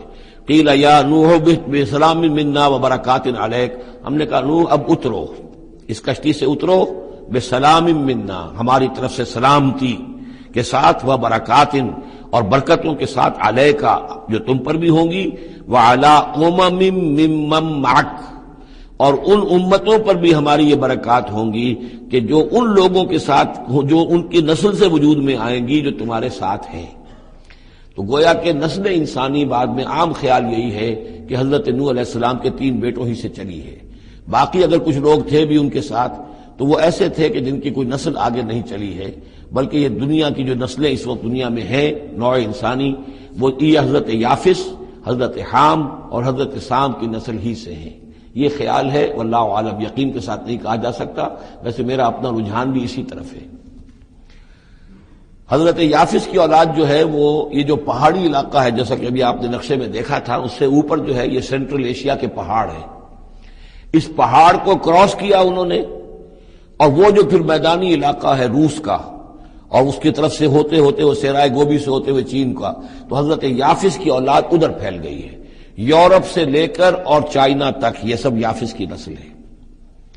حضرت حام کی اولاد مشرق اور مغرب میں چلی گئی، اسی پہاڑی سلسلے کے دامن میں ہوتی ہوئی، ایک شاخ ان کی ایران ہوتے ہوئے بھارت چلی گئی، انڈیا چلی گئی، سندھ اور ہند، اور ایک شاخ جو ہے سینائی پیننسولا کراس کر کے یہ سوڈان اور مصر چلی گئی۔ یہ ہے حضرت حام کی نسل میں سے۔ یہ عام طور پر جو ہمارے پرانے ماہرین انساب ہیں ان کا کہنا یہ ہے۔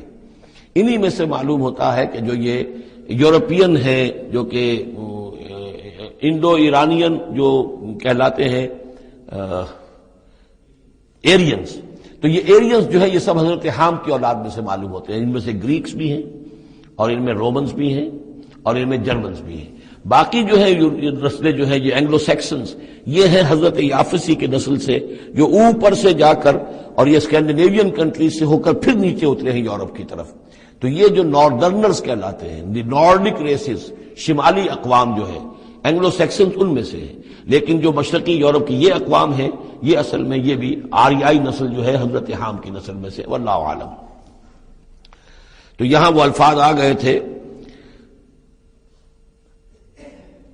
قال یا نوح بسلام منا وبرکات علیک وعلی امم ممن معک، ان امتوں اور قوموں پر بھی سلامتی اور برکات جو ان میں سے ہوں گی جو تمہارے ساتھ ہیں، تمہارے ساتھ جو اس کشتی میں سوار ہیں، وَأُمَمٌ سَنُمَتِّعُهُمْ، اور کچھ اور قومیں بھی ہوں گی، فرقے ہوں گے جنہیں ہم کچھ سامان دیں گے دنیا کا، ثُمَّ يَمَسُّهُم مِّنَّا عَذَابٌ أَلِيمٌ، اور پھر ان کے اوپر ہماری طرف سے ایک بڑا زبردست عذاب آئے گا، جیسے کہ پھر قوم ہود پر اور قوم صالح پر آیا ہے۔ تِلْكَ مِنْ أَنبَاءِ الْغَيْبِ نُوحِيهَا إِلَيْكَ، یہ غیب کی خبروں میں سے ہے جو وحی کر رہے ہیں ہم آپ کی جانب ہے محمد صلی اللہ علیہ وسلم۔ وَمَا كُنْتَ تَعْلَمُهَا أَنْتَ وَلَا قَوْمُكَ، اور نہیں جانتے تھے آپ ان کو، نہ آپ نہ آپ کی قوم ان سے واقف تھی، من قبل هذا، اس سے پہلے، فاصبر، تو اے نبی صبر کیجئے، ان العاقبۃ للمتقین، یقیناً آخری انجام جو ہے وہ بھلا ہوگا اہل تقوی ہی کا۔ وَإِلَىٰ عَادٍ أَخَاهُمْ هُودًا، یہ سام کی نسل کی ایک شاخ جو نیچے اتری ہے اور یہ پہنچ گئی ہے جزیرہ نماء عرب کے تقریباً جو ساؤتھرن ڈیزرٹ ہے جو آج کا، اس کے اندر، اور عاد کی قوم کی طرف ہم نے بھیجا اخاہم ہودا، ان کے بھائی ہود کو، قال یا قوم اعبدوا اللہ ما لکم من الہ غیرہ ان انتم الا مفترون، انہوں نے کہا میری قوم کے لوگوں تمہارا کوئی الہ اللہ کے سوا نہیں ہے، اور یہ باقی تم نے نام گھڑ لیے ہیں، کوئی اور معبود نہیں ہے، کسی کی حقیقت نہیں ہے۔ یا قوم لا اسألکم علیہ اجرا، اور میری قوم کے لوگوں میں تم سے کوئی اجر کا طالب نہیں ہوں، ان اجری الا علی الذی فطرنی، نہیں ہے میرا اجر مگر اسی کے ذمے جس نے مجھے پیدا فرمایا، افلا تعقلون، تو کیا تم عقل سے کام نہیں لیتے؟ وَيَا قَوْمِ اسْتَغْفِرُوا رَبَّكُمْ، اور میری قوم کے لوگوں اللہ سے استغفار کرو، اپنے گناہوں کی معافی چاہو، توبہ کرو، اس شرک کو اور بت پرستی کو چھوڑو، ثُمَّ تُوبُوا إِلَيْهِ، پھر اس کی جناب میں رجوع کرو، يُرْسِلِ السَّمَاءَ عَلَيْكُمْ مِدْرَارًا، وہ آسمان سے تم پر چھاجوں پانی برسائے گا، وَيَزِدْكُمْ قُوَّةً إِلَىٰ قُوَّتِكُمْ، اور تمہاری جو قوت اس نے عطا کی ہوئی ہے اس میں اور قوت کا اضافہ فرمائے گا، وَلَا تَتَوَلَّوْا مُجْرِمِينَ، لیکن یہ کہ روگردانی نہ کرو مجرموں کی طرح اور مجرم بن کر۔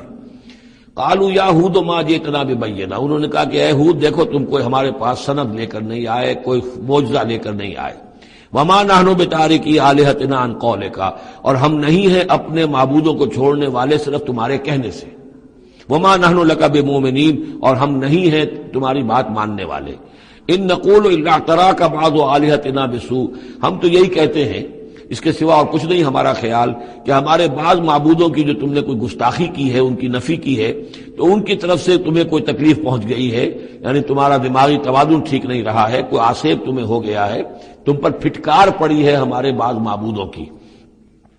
قال انی اشہد اللہ واشہدوا، حضرت ہود نے فرمایا دیکھو میں اللہ کو گواہ کر کے کہہ رہا ہوں اور تم بھی گواہ رہو، انی بریء مما تشرکون، کہ جن کو تم شریک ٹھہرا رہے ہو میں ان سے بری ہوں، بیزار ہوں، میرا ان سے کوئی تعلق نہیں۔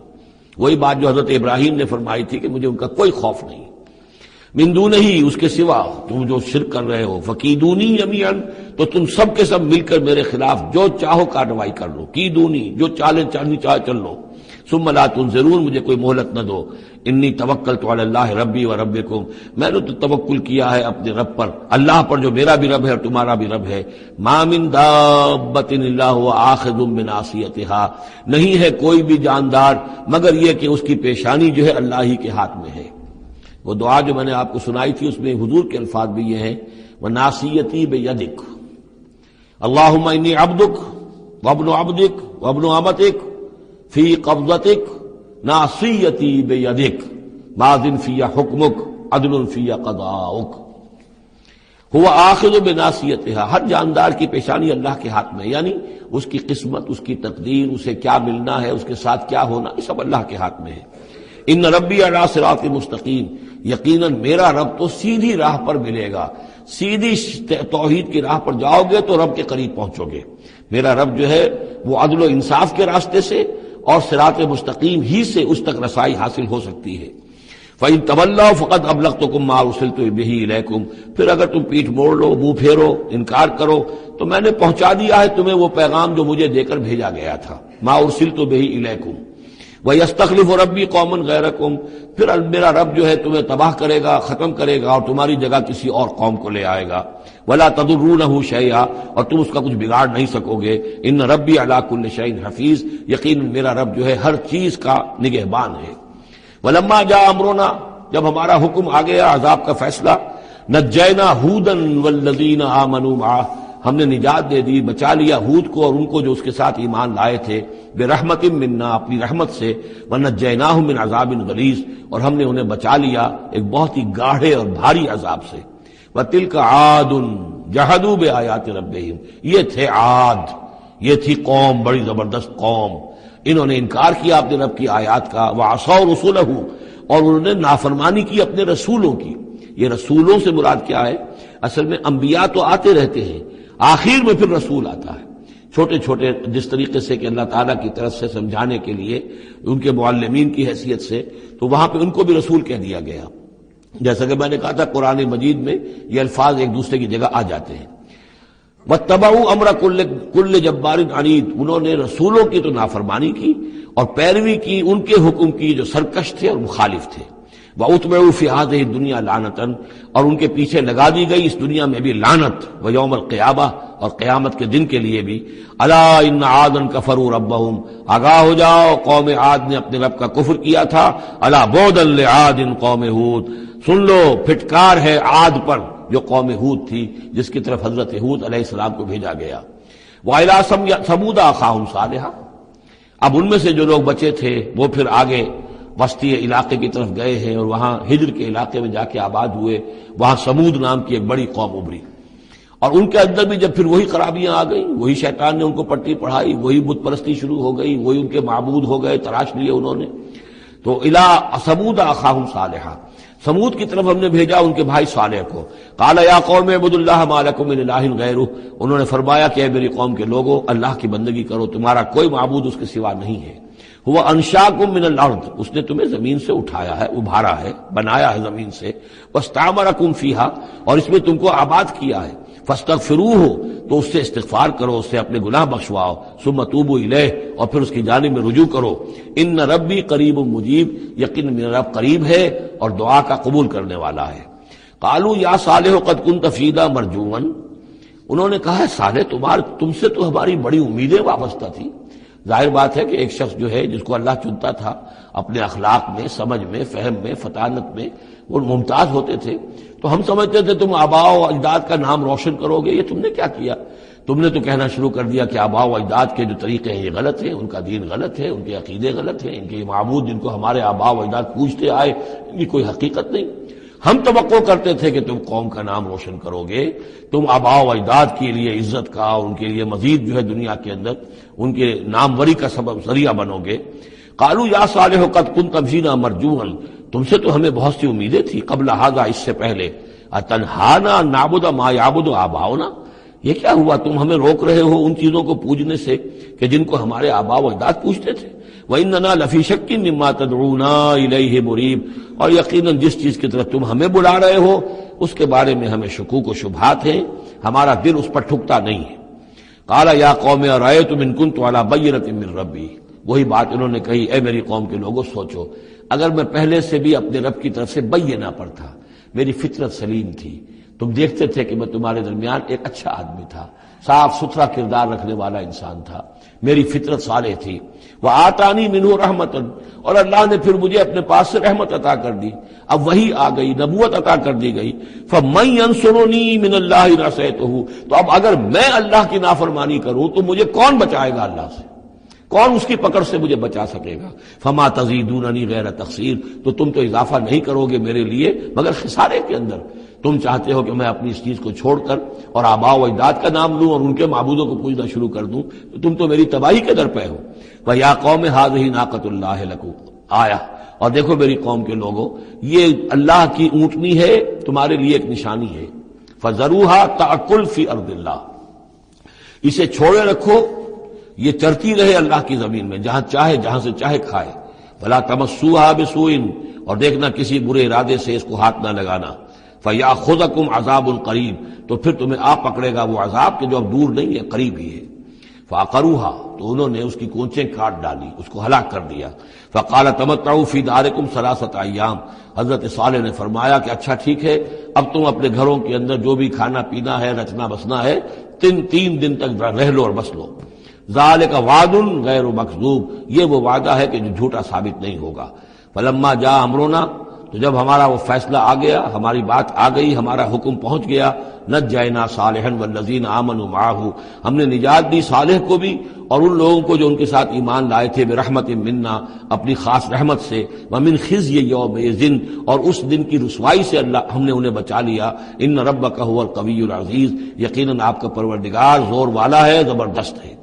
وَأَخَذَ الَّذِينَ ظَلَمُوا الصَّيْحَةُ، اور ان ظالموں کو، مشرکوں کو، کافروں کو پکڑ لیا ایک ہولناک آواز نے، ایک چنگھاڑ آئی، فَأَصْبَحُوا فِي دِيَارِهِمْ جَاثِمِينَ، تو وہ اپنے گھروں کے اندر اوندھے پڑے رہ گئے، كَأَن لَّمْ يَغْنَوْا فِيهَا، ایسے ہو گئے جیسے کبھی یہاں آباد تھے ہی نہیں، کبھی یہاں کوئی رہتا تھا ہی نہیں۔ أَلَا إِنَّ ثَمُودَ كَفَرُوا رَبَّهُمْ، آگاہ ہو جاؤ، سمود نے اپنے رب کا کفر کیا، الا بعدا لثمود، آگاہ ہو جاؤ، پھٹکار ہے سمود پر۔ وَلَقَدْ جَاءَتْ رُسُلُنَا إِبْرَاهِيمَ بِالْبُشْرَىٰ، اب یہاں حضرت ابراہیم کا ذکر آ رہا ہے۔ میں نے کہا تھا کہ 3 رسول پری ابراہمک، نوح، ہود، صالح، 3 رسول کو ہم کہہ سکتے ہیں پوسٹ ابراہمک، اگرچہ ان میں سے ایک جو ہیں وہ ہم عصر ہیں۔ حضرت لوط حضرت ابراہیم علیہ السلام ہی کے بھتیجے ہیں، انہی پر ایمان لائے تھے، ان کے ساتھ ہی انہوں نے ہجرت کی تھی۔ پھر ان کے بعد شعیب، وہ بھی حضرت نوح حضرت ابراہیم کی نسل سے ہیں۔ پھر جو بھی بنی اسرائیل تھے ان میں موسیٰ بھیجے گئے، وہ بھی حضرت ابراہیم کی نسل سے ہیں۔ آخری رسول محمد صلی اللہ علیہ وسلم وہ بھی ابراہیم کی نسل سے ہیں۔ لیکن یہ کہ ان میں سے 3 کا ذکر کرنے کے بعد اب ابراہیم کا ذکر ہو رہا ہے یہاں۔ سورہ انعام میں وہاں جو پہلا جوڑا تھا حضرت ابراہیم کا ذکر جو ہے وہ اس انباء رسل میں سے بالکل نکال کر لے گئے تھے، اور وہ قصص النبیین کے انداز میں سورہ انعام میں آ گیا تھا۔ یہاں اس جوڑے میں فرق یہ ہے کہ حضرت ابراہیم کا ذکر بھی یہاں شامل کر دیا گیا، لیکن فرق وہی ہے، یہ وہ انباء رسل کا نہیں، حضرت نوح، حضرت ہود، حضرت صالح، حضرت لوط، حضرت شعیب کے انداز میں ذکر نہیں ہے، بلکہ ایک انداز ہے کہ حضرت لوط علیہ السلام جن شہروں کی طرف بھیجے گئے تھے اور اس کی وہاں پہ بسنے والوں نے ان کی بات ماننے سے انکار کیا، تو جو عذاب الہی لے کر جو فرشتے آئے تھے جنہیں بھیجا گیا تھا، وہ پہلے آئے حضرت ابراہیم کے ہاں، اور وہاں حضرت اسحاق کی ولادت کی انہوں نے خوشخبری دی حضرت سارہ کو۔ بس یہ ایک واقعہ بیان کیا درمیان میں، ورنہ اصل مسئلہ جو ہے وہ حضرت لوط کا شروع ہوگا۔ انباء الرسل کے اعتبار سے جو معاملہ ہے وہ حضرت لوط کا واقعہ ہے۔ وَلَقَدْ جَاءَتْ رُسُلُنَا إِبْرَاهِيمَ بِالْبُشْرَىٰ، اور ہمارے فرشتادے، ہمارے ایلچی، فرشتے ہمارے بھیجے ہوئے آئے ابراہیم کے پاس بشارت دینے کے لیے۔ قالوا سلاما، انہوں نے آ کر کہا سلام۔ قال سلام، حضرت ابراہیم نے بھی سلام کا جواب سلام سے دیا۔ فما لبث ان جاء بعجل حنیذ، تو پھر ذرا بھی دیر نہ کی، فوراً گئے اور ایک تلا ہوا بچڑا ان کی ضیافت کے لیے لا کر سامنے رکھ دیا۔ فلما رأى أيديهم لا تصل إليه، تو جب انہوں نے دیکھا کہ ان کا تو ہاتھ آگے بڑھ ہی نہیں رہا، اس بچڑے کا گوشت کھانے کے لیے آمادہ ہی نہیں ہے، نکرہم، تو اب وہ کچھ کھٹکے دل میں کہ یہ ہیں کون۔ اس زمانے میں رواج یہ ہوتا تھا کہ دشمن جب آتے تھے کسی کو قتل کرنے کے لیے تو اس کا نمک نہیں چکھتے تھے، نمک خار ہو جائیں گے تو پھر کیسے قتل کریں گے۔ تو ایک تو اندیشہ یہ ہوا کہ یہ کسی برے ارادے سے آئے ہیں جو میری یہ ضیافت قبول نہیں کر رہے۔ نکرہم واوجس منہم خیفہ، اور ان کے دل میں، حضرت ابراہیم کے دل میں ان کی طرف سے ایک خوف پیدا ہو گیا۔ قالوا لا تخف، انہوں نے کہا نہیں آپ ڈریے نہیں، انا ارسلنا الی قوم لوط، اصل میں تو اللہ کے ہم فرشتے ہیں، بھیجے گئے ہیں قوم لوط کی طرف، اب وہ آخری فیصلہ اس کا جو ہے وہ ہمیں چکانا ہے۔ وامرأتہ قائمۃ فضحکت، ادھر کہیں حضرت سارہ بھی پیچھے کہیں کھڑی ہوئی ہوں گی پردے کے پیچھے، وہ اس پر ہنس پڑی۔ مطلب یہ کہ حضرت ابراہیم کی جو حالت انہوں نے دیکھی کہ میرا شوہر خوفزدہ ہو گیا تھا، تو اس کے اوپر کچھ ان کا معاملہ ہوا، فضحکت، وہ ہنسی۔ فبشرناہا باسحاق، تو ہم نے انہیں بشارت دی اسحاق کی، یعنی فرشتوں نے ان کو بشارت دی اسحاق کی۔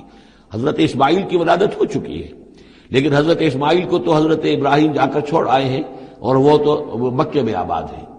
حضرت سارہ کی اولاد ہوئی نہیں تھی، اصل جو خاندانی بیوی تھی ان کی وہ تو حضرت سارہ تھی۔ حضرت ہاجرہ جو ہیں وہ تو بادشاہ مصر نے ان کی خدمت میں ان کو پیش کیا تھا، اسی لیے ان کو لونڈی بھی کہہ دیتے ہیں، یہ حالانکہ وہ شہزادی تھی، وہ بادشاہ کے شاہی خاندان کی خاتون تھی حاجرہ سلام علیہا، لیکن یہ کہ یہ یہودی کہتے ہیں کہ وہ تو لونڈی تھی، کنیز تھی۔ تو چونکہ اولاد نہیں ہوئی تھی حضرت سارہ کے ہاں، تو حضرت سارہ ہی نے کہہ کر پھر حضرت ابراہیم سے کہا تھا کہ آپ تعلق قائم کریں حاجرہ سے، شاید اللہ تعالیٰ آپ کو حاجرہ سے اولاد دے دے۔ لیکن جب وہ اولاد ہو گئی حضرت اسماعیل، تو پھر وہ جو عورت کی ایک فطرت ہے اور مزاج ہے تو ان کے لیے کھلنے لگی یہ بات کہ مجھے اللہ نے اولاد نہیں دی۔ اب ظاہر بات ہے کہ حضرت ابراہیم کی توجہ زیادہ ہو گئی ہوگی حضرت ہاجرہ کی طرف، اپنے بیٹے کی طرف، تو پھر وہ ذریعہ بن گیا کہ انہوں نے کہا کہ انہیں چھوڑ کر آؤ، اور اللہ کے حکم سے حضرت ابراہیم نے حضرت ہاجرہ کو اور حضرت اسماعیل کو وہاں بیت اللہ کے پاس، یا بیت اللہ جہاں بعد میں تعمیر ہونا تھا اس کی صرف بنیادیں اس وقت تھیں لیکن کوئی نشان اور نہیں تھا، وہاں چھوڑ دیا۔ اب یہاں جو ہے اولاد ہو رہی ہے، ان کی بشارت دی جا رہی ہے۔ تو حضرت اسحاق چھوٹے ہیں حضرت اسماعیل سے۔ فضاحکت فبشرناها باسحاق ومن وراء اسحاق یعقوب، اور یہ بھی کہا کہ پھر اسحاق کے بعد اسحاق کے ہاں ایک بیٹا ہوگا یعقوب، وہ بہت ہی ہمارے ہاں اس کا درجہ بہت بلند ہوگا، یعنی بیٹے کی بشارت پھر پوتے کی بشارت۔ قالت یا ویلتا آلد وانا عجوز وہذا بالی شیخا، انہوں نے کہا ہائے میری خرابی، کیا اب میں جنوں گی جبکہ میں ہو چکی ہوں نہایت بوڑھی، اور میرا یہ شیخ جو ہے، میرا یہ جو ہے شوہر ہے یہ بھی شیخ ہے، یہ بھی ضعیف ہے، بوڑھا ہو چکا ہے۔ ان ھذا لشیء عجیب، یہ تو بڑی عجیب بات جو آپ بتا رہے ہیں، یہ خوشخبری مجھے دے رہے ہیں اس بڑھاپے کی عمر میں کہ میرے ہاں بیٹا ہوگا۔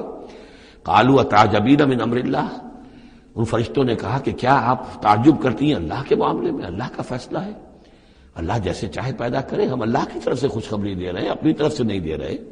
رحمت اللہ وبرکاتہ علیکم اہل البیت، اے نبی کے گھر والوں تم پر اللہ کی رحمت ہو، اس کی برکتیں ہوں۔ اب یہاں اہل البیت کو سمجھ لیجئے کس کے لیے ہے؟ حضرت سارہ کے لیے ہے۔ اہل بیت رسول ازواج مطہرات ہیں، ان کی ایکسٹینشن ہے جو حضور نے کہا ہے اللہم ہؤلاء اہل بیتی، اے اللہ یہ بھی میرے اہل بیت ہیں۔ حضرت فاطمہ، حضرت علی، حضرت حسن، حضرت حسین، وہ بھی اہل بیت میں یہ ایکسٹینشن ہے۔ اہل بیت اصلاً نبی کی بیوی، یہاں پر کس کے لیے آ رہا؟ حضرت سارہ کے لیے۔ گھر والے ہم کہتے بھی ہیں گھر والے کون ہوتے ہیں؟ گھر والی تو بیوی ہوتی ہے۔ قالوا اتعجبین من امر اللہ رحمت اللہ وبرکاتہ علیکم اہل البیت انہ حمید مجید، یقیناً اللہ حمید ہے اور مجید ہے، بہت بزرگ ہے، بڑائیوں والا ہے، اور اپنی ذات میں ستودہ صفات ہے۔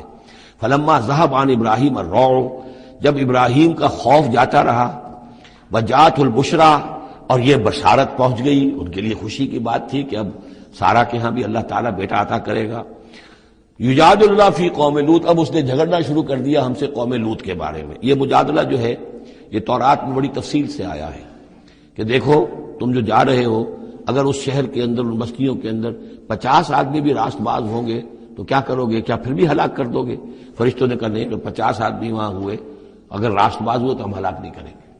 اچھا دیکھو میری کوئی حیثیت نہیں ہے، میں بہت ناچیز ہوں، لیکن میں پھر جرأت کرتا ہوں، میں اللہ سے عرض کرتا ہوں کہ اچھا ہو سکتا ہے 40 ہوں وہاں پر، تو پھر اچھا 40 بھی ہوئے تو پھر ہم ان کو بھی پھر چھوڑ دیں گے، بستیوں کے اوپر عذاب نہیں آئے گا۔ ہوتے ہوتے 5 پہ آ گئے، جس پہ کہ آخر میں کہا گیا کہ اے ابراہیم چھوڑو اب اس بات کو، اب یہ تمہارے رب کا فیصلہ آ چکا۔ وہاں ایک بھی نہیں ہے، تم 5 کی بات کر رہے ہو۔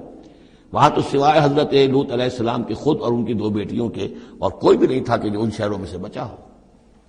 تو یجادلنا فی قوم لوط، اب وہ قوم لوط کے بارے میں ہم سے جھگڑنے لگے، یعنی چونکہ وہ حلیم الطبع تھے، طبیعت میں نرمی تھی، وہی جو حضور کی طبیعت میں بھی تھی، حضرت ابوبکر کی طبیعت میں بھی تھی، اس وجہ سے انہوں نے کہا کہ عذاب سے بچنے کی کوئی شکل ہو سکے۔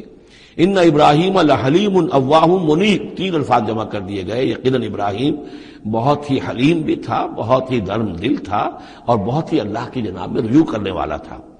یا ابراہیم عارض عن ھذا، تو اب کہا گیا ان سے کہ ابراہیم اب چھوڑیے، اب اس بات سے آپ ذرا قطع تعلق کیجئے۔ انہ قد جاء امر ربک، یہ تو اب آپ کے رب کا فیصلہ آ چکا ہے۔ وانہم آتیہم عذاب غیر مردود، اب ان پر وہ عذاب آ کر ہی رہے گا جسے لوٹایا نہیں جا سکے گا۔ ولما جاءت رسلنا لوطا سیء بہم ضاق بہم ذرعا، تو جب آئے ہمارے یہ فرشتادے بھیجے ہوئے، ہمارے یہ پیغامبر، یہ فرشتے لوط کے پاس، سیء بہم، کہ وہاں پر یہ بھیجے گئے تھے بہت خوبصورت لڑکوں کی شکل میں، اور ان کے ہاں جو تھا معاملہ آپ کو معلوم ہے کہ جو عبرت پرستی ان کے ہاں تھی اور جو سوڈمی تھی، تو یہ لڑکے خوبصورت آ گئے تو اس قوم کے لیے، تو ان کے لیے جشن ہو گیا کہ ہمارے لیے شکار آ گئے ہیں بہت اچھے، لوط کے ہاں بڑے عمدہ شکار پہنچے ہیں، لہذا وہ سب غول کے غول اب آ رہے ہیں حضرت لوط علیہ السلام کے گھر پر چڑھائی کر رہے ہیں۔ تو جب ہمارے یہ فرشتادہ، ہمارے یہ جو نوجوان لڑکوں کی شکل میں جن کو بھیجا گیا تھا فرشتوں کو، جب پہنچے حضرت لوط کے پاس سیء بہم، وہ ان کو دیکھ کر بہت غمگین ہوا کہ یہ بڑا میرے لیے وَضَاقَ بِهِمْ ذَرْعًا، ان کا دل بڑا تنگ ہوا، وَقَالَ هَذَا يَوْمٌ عَصِيبٌ، اور انہوں نے کہا یہ تو میرے لیے بڑا سختی کا دن آ گیا ہے، میرے پاس اتنی طاقت نہیں ہے کہ میں ان بدبختوں کا مقابلہ کر سکوں، اپنے مہمانوں کو ان کی دستبرد سے میں بچا سکوں۔ اور وہ لوگ جو ہے وہ جانتے تھے جس قسم کی خبیث ان کی تباہی ہو چکی تھی کہ وہ کسی اپیل اور کسی دلیل سے بعد آنے والے نہیں ہیں، تو اس سے ان کے دل کے اندر جو ہے وہ ایک عجیب کیفیت پیدا ہوئی۔ سیء بہم وضاق بہم ذرعا وقال هذا یوم عصیب وجاءه قومه یہرعون الیہ، اور اب آئی اس کی قوم اس کے پاس والہانہ دوڑتی ہوئی، بڑے خوشی سے ناچتے ہوئے آ رہے ہیں کہ آج تو ہمارے لیے جو ہے وہ بہت ہی عمدہ شکار پہنچ گیا ہے۔ وَمِن قَبْلُ كَانُوا يَعْمَلُونَ السَّيِّئَاتِ، اور وہ پہلے ہی سے ان گندے کاموں کے اندر ملوث تھے۔ قَالَ يَا قَوْمِ هَؤُلَاءِ بَنَاتِي هُنَّ أَطْهَرُ لَكُمْ، حضرت لوط نے فرمایا کہ دیکھو میری قوم کے لوگوں، میری بیٹیاں موجود ہیں، وہ تمہارے لیے بہت پاکیزہ ہیں۔ اس کے دو معنی کیے گئے، ایک تو یہ کہ بیٹیوں سے مراد ہے کہ جو تمہاری بیویاں ہیں وہ میری بیٹیوں کے مانند ہیں۔ نبی جو ہوتا ہے وہ گویا کہ قوم کے لیے والد کی جگہ ہے، جیسے کہ قرآن مجید میں وَأَزْوَاجُهُ أُمَّهَاتُهُمْ، حضور کی تمام ازواج جو ہیں وہ پوری امت کے لیے ماؤں کے درجے میں ہیں۔ تو گویا کہ میری بیٹیاں ہیں، اللہ نے تمہارے لیے ان کو پیدا کیا ہے، تمہارے لیے جوڑا بنایا ہے، وہ پاک جو ہے تمہارے لیے راستہ اپنی شہوت کی کے تقاضے کو پورا کرنے کے لیے صحیح راستہ اس کو چھوڑ کر، اور یہ بھی ہو سکتا ہے کہ انہوں نے اپنی بیٹیوں ہی کو پیش کیا ہو کہ تمہیں اگر کرنا ہی ہے تو نکاح کر لو، میں اپنی بیٹیاں تمہیں نکاح میں دینے کو تیار ہوں، لیکن میرے جو یہ مہمان ہیں ان کے بارے میں مجھے رسوا نہ کرو۔ قال یا قوم هؤلاء بناتی هن اطہر لکم فاتقوا اللہ ولا تخزون فی ضیفی، تو اللہ کا خوف کرو اور دیکھو مجھے میرے مہمانوں کے معاملے میں رسوا مت کرو۔ الیس منکم رجل رشید، کیا تم میں کوئی ایک آدمی بھی شریف اور کوئی ایک آدمی بھی نیک چلن نہیں رہا؟ یعنی کوئی تو تم میں سے ایسا نکل آتا جو میرا ساتھ دیتا، جو میری ہاں میں ہاں ملاتا، تم میں تو معلوم ہوتا ہے کہ کوئی ایک شخص بھی شریف النفس باقی نہیں رہا۔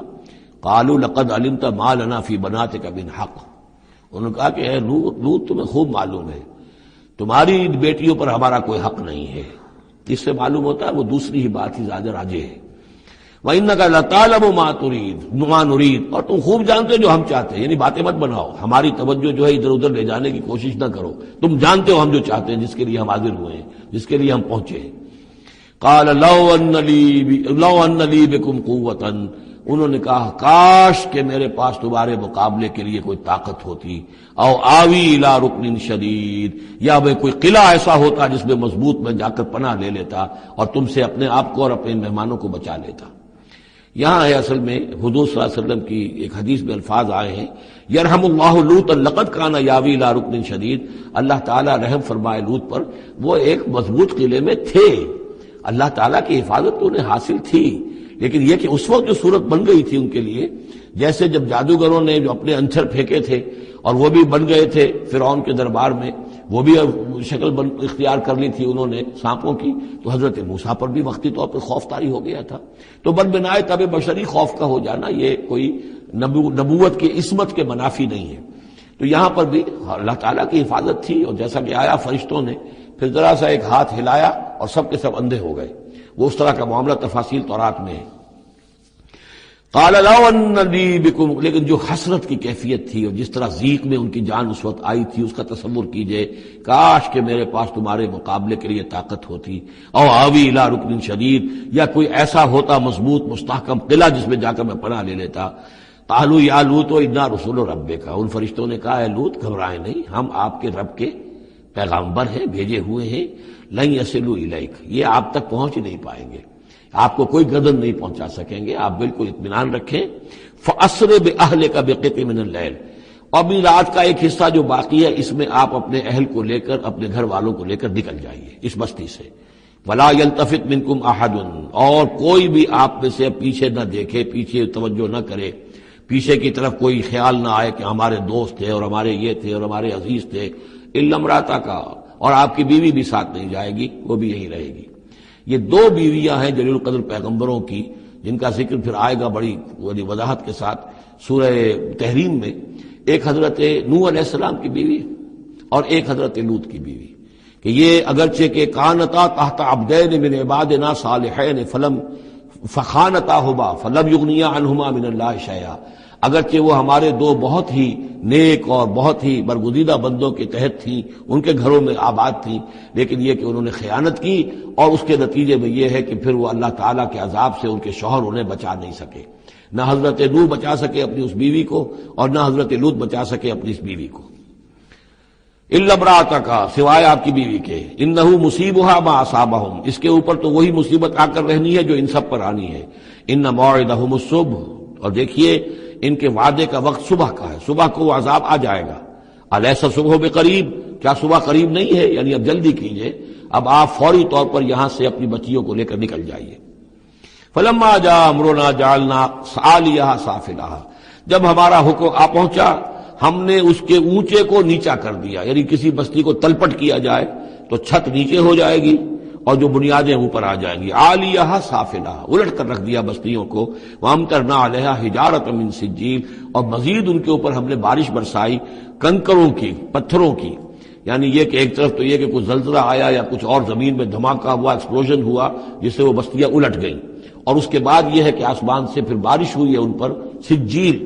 یہ سجیل اصل میں فارسی کا لفظ ہے سنگ گل، سنگ گل یعنی یہ کہ مٹی جو ہے اگر کسی صحرا کے اندر تھوڑی سی پھوار پڑے اور زیادہ تیز بارش نہ ہو تو وہ ہر قطرے کے ساتھ تھوڑی سی مٹی مل کر وہ ایک چھوٹا سا دانہ بنتا ہے، اور وہ پھر دھوپ جب پڑتی ہے تو وہ پھر پک جاتا ہے، جیسے کہ کہیں آپ اینٹیں پکاتے ہیں اپنے ان کے اندر بھٹیوں کے اندر، یہ پھر کہلاتی ہے سنگ گل۔ یعنی پتھر تو ہے لیکن یہ پتھر نہیں ہے، یہ مٹی کے بنے ہوئے پتھر ہیں، کنکر ہیں۔ ان کنکروں کی بارش ہوئی جس کے اندر کہ اس کو بالکل دفن کر دیا گیا ان دونوں شہروں کو۔ منضود، تہ بر تہ، تہ بر تہ، وہ جو بارش ہو رہی تھی کنکروں کی تہ بر تہ۔ مسومۃ عند ربک، اور وہ نشان زد تھے تیرے رب کی طرف سے، یعنی ہر ایک کے لیے معلوم تھا کہ کس کو کون سا پتھر لگنا ہے اور کون سا جو شخص ہے اس کی ہلاکت کس کے ذریعے سے ہونی ہے۔ وما ہی من الظالمین ببعید، اور یہ ان ظالموں سے کچھ زیادہ دور نہیں ہے، یعنی جو مشرکین مکہ ہیں، جو قریش ہیں اور عرب کے جو مشرک ہیں، ان سے یہ بستیاں کوئی دور تو نہیں ہیں، اس لیے کہ یہ جب جاتے تھے فلسطین کی طرف اپنے قافلے لے کر تو یہاں سے گزرتے تھے۔ قوم سمود کا مسکن بھی ان کے راستے میں آتے تھے، قوم مدین کا علاقہ بھی ان کے راستے میں آتا تھا، پھر یہ عمورہ اور صدوم کی بستیوں کے جو ہے یہ بھی کچھ ان کے جو آثار باقی رہ گئے تھے وہ بھی آتے تھے۔ وَإِلَىٰ مَدْيَنَ أَخَاهُمْ شُعَيْبًا، اور مدین کی طرف ہم نے بھیجا ان کے بھائی شعیب کو۔ میں بتا چکا ہوں یہ بنی قطورہ میں سے ہے مدین، اور پھر ان سے جو ایک قوم بڑی بنی وہ آ کر خلیج عقبہ کے داہنی طرف جو ہے یہ علاقے کے اندر آباد ہو گئی، اور یہ انٹرسیکشن ہے، روڈز کا کراس روڈ ہے۔ قافلے جو جنوب سے شمال کو جاتے تھے یمن سے شام کو، اور شام سے یمن کو، وہ گزرتے تھے شمالاً جنوباً، اور قافلے جو عراق سے آتے تھے اور مصر کو جاتے تھے وہ گزرتے تھے شرقاً غرباً۔ اس طریقے سے یہ جو ہے انٹرسیکشن تھا ان قافلوں کا، تو یہاں بڑی خوشحالی ہوئی، کاروبار چمکے ان کے، لیکن اس قوم کے اندر پھر وہ خرابیاں آئیں جو ہم پڑھ چکے ہیں سورہ اعراف میں، کم تولنا، کم ناپنا، رہزنی کرنا، جھوٹ بولنا، دھوکہ دینا، یعنی شرک کے علاوہ۔ وَإِلَىٰ مَدْيَنَ أَخَاهُمْ شُعَيْبًا، اور مدین کی طرف ہم نے بھیجا ان کے بھائی شعیب کو۔ قَالَ يَا قَوْمِ اعْبُدُوا اللَّهَ مَا لَكُم مِّنْ إِلَٰهٍ غَيْرُهُ، انہوں نے بھی یہی کہا کہ اے میری قوم کے لوگو اللہ کی بندگی کرو، تمہارا کوئی الہ نہیں ہے اس کے سوا۔ وَلَا تَنقُصُوا الْمِكْيَالَ وَالْمِيزَانَ، اور نہ کم رکھو پیمانوں کو اور نہ ہی میزان تول کو۔ إِنِّي أَرَاكُمْ بِخَيْرٍ، میں تمہیں دیکھ رہا ہوں کہ آسودہ حال ہو، اللہ نے تمہیں آسودہ حال کیا ہے۔ انی اخاف علیکم عذاب یوم محیط، لیکن اگر تم اپنی ان غلط بدعمالیوں سے باز نہ آئے تو مجھے اندیشہ ہے کہ تم پر ایک ایسے دن کا عذاب آ جائے گا جو تمہیں گھیر لے گا۔ وَيَا قَوْمِ أَوْفُوا الْمِكْيَالَ وَالْمِيزَانَ بِالْقِسْطِ، اور میری قوم کے لوگوں پیمانہ اور تول جو ہے عدل اور انصاف کے ساتھ پورا پورا دیا کرو۔ وَلَا تَبْخَسُوا النَّاسَ أَشْيَاءَهُمْ، اور مت کم کیا کرو، گھٹایا کرو لوگوں کے لیے ان کے سامان۔ وَلَا تَعْثَوْا فِي الْأَرْضِ مُفْسِدِينَ، اور نہ ہی زمین میں فساد مچاتے پھرو۔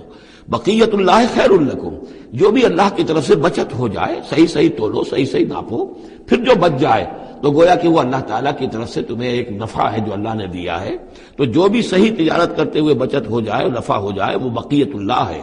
بقیت اللہ خیر لکم ان کنتم مؤمنین، اگر تم مومن ہو، اگر مانتے ہو میری بات کو، ماننے والے ہو تو وہ تمہارے لیے بہتر ہے۔ وما انا علیکم بحفیظ، لیکن میں تمہارے اوپر کوئی نگران اور نگہبان نہیں ہوں، میں ٹھیکیدار نہیں ہوں، میرا کوئی زور تم پر نہیں چل رہا، میں تمہیں سمجھا رہا ہوں اور نیکی کی تلقین کر رہا ہوں۔ قالوا یا شعیب وصلاتک تأمرک ان نترک ما یعبد آباؤنا، انہوں نے کہا اے شعیب کیا تمہاری نماز تمہیں اس بات کا حکم دیتی ہے کہ ہم چھوڑ دیں ان کو کہ جن کو پوجتے تھے ہمارے آباء و اجداد؟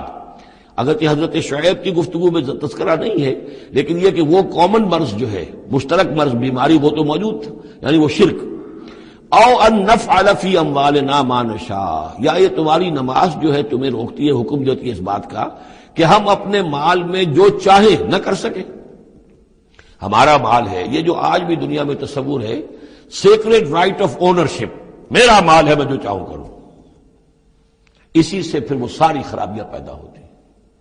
مال آپ کا ہے، اللہ کی امانت ہے، آپ کے پاس ہے، مالک اللہ ہے، لیکن اس میں اللہ کے حکم کے مطابق تصرف کرنا ہے۔ یہاں کوئی سیکریڈ رائٹ آف اونرشپ نہیں ہے۔ یو آر ٹرسٹیز، یہ امانت چند روزہ نزد ماست، در حقیقت مالک ہر شے خداست۔ یہ تو چند دن کی ایک امانت ہے تمہارے پاس جو ہے، ورنہ حقیقت میں تو مالک حقیقی ہر شے کا اللہ ہے۔ تو جب انسان مالک اپنے آپ کو سمجھتا ہے فی اموالنا، تو پھر ما نشاء، جو ہم چاہیں گے کریں گے۔ اور نفعل فی اموالنا ما نشاء، تو تم ہمیں روکنا چاہتے ہو اس چیز سے۔ تمہاری نماز اور دینداری جو ہے، اس نے تمہیں یہی سکھایا ہے کہ ایک تو ہمارے معبودوں سے ہمیں برگشتہ کرو، اور دوسرے یہ کہ ہمیں یہ کہو یہ کرو یہ نہ کرو۔ ہمارے مال ہیں، ہم جیسے چاہیں گے اس کے اندر معاملہ کریں گے۔ انک لانت الحلیم الرشید، ہاں ایک ہی تم ہی تو رہ گئے ہو کہ جو بہت نیک ہو، باوقار ہو، باقی تم ہم پر تنقیدیں کر رہے ہو، ہمیں کہہ رہے ہو کہ ہم غلط کام کر رہے ہیں۔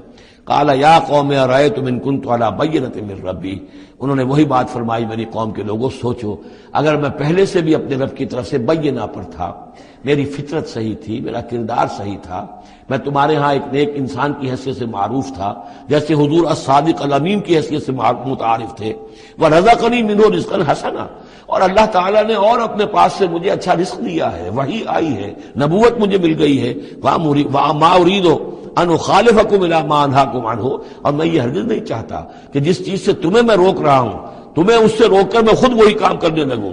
ان اريد الا الاصلاح، میں نہیں چاہتا سوائے اصلاح کے، بس استطعت، جتنا بھی میرے امکان میں ہو۔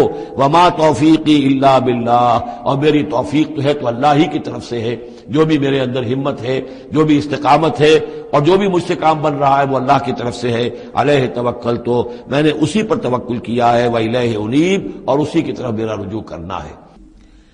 وَيَا قَوْمِ لَا يَجْرِمَنَّكُمْ شِقَاقِي أَن يُصِيبَكُم مِّثْلُ مَا أَصَابَ قَوْمَ نُوحٍ أَوْ قَوْمَ هُودٍ أَوْ قَوْمَ صَالِحٍ وَمَا قَوْمُ لُوطٍ مِّنكُم بِبَعِيدٍ، صدق اللہ العظیم۔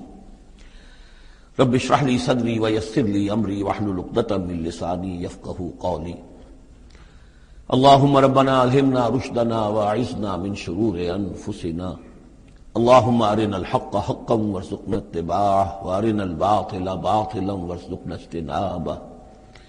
اللهم ربنا آنس وحشتنا في قبورنا وارحمنا بالقرآن العظيم، اللهم اجعله لنا إماما ونورا وهدى ورحمة، اللهم ذكرنا منه ما نسينا وعلمنا منه ما جهلنا، وارزقنا تلاوته آناء الليل وآناء النهار، واجعله لنا حجة يا رب العالمين، آمین۔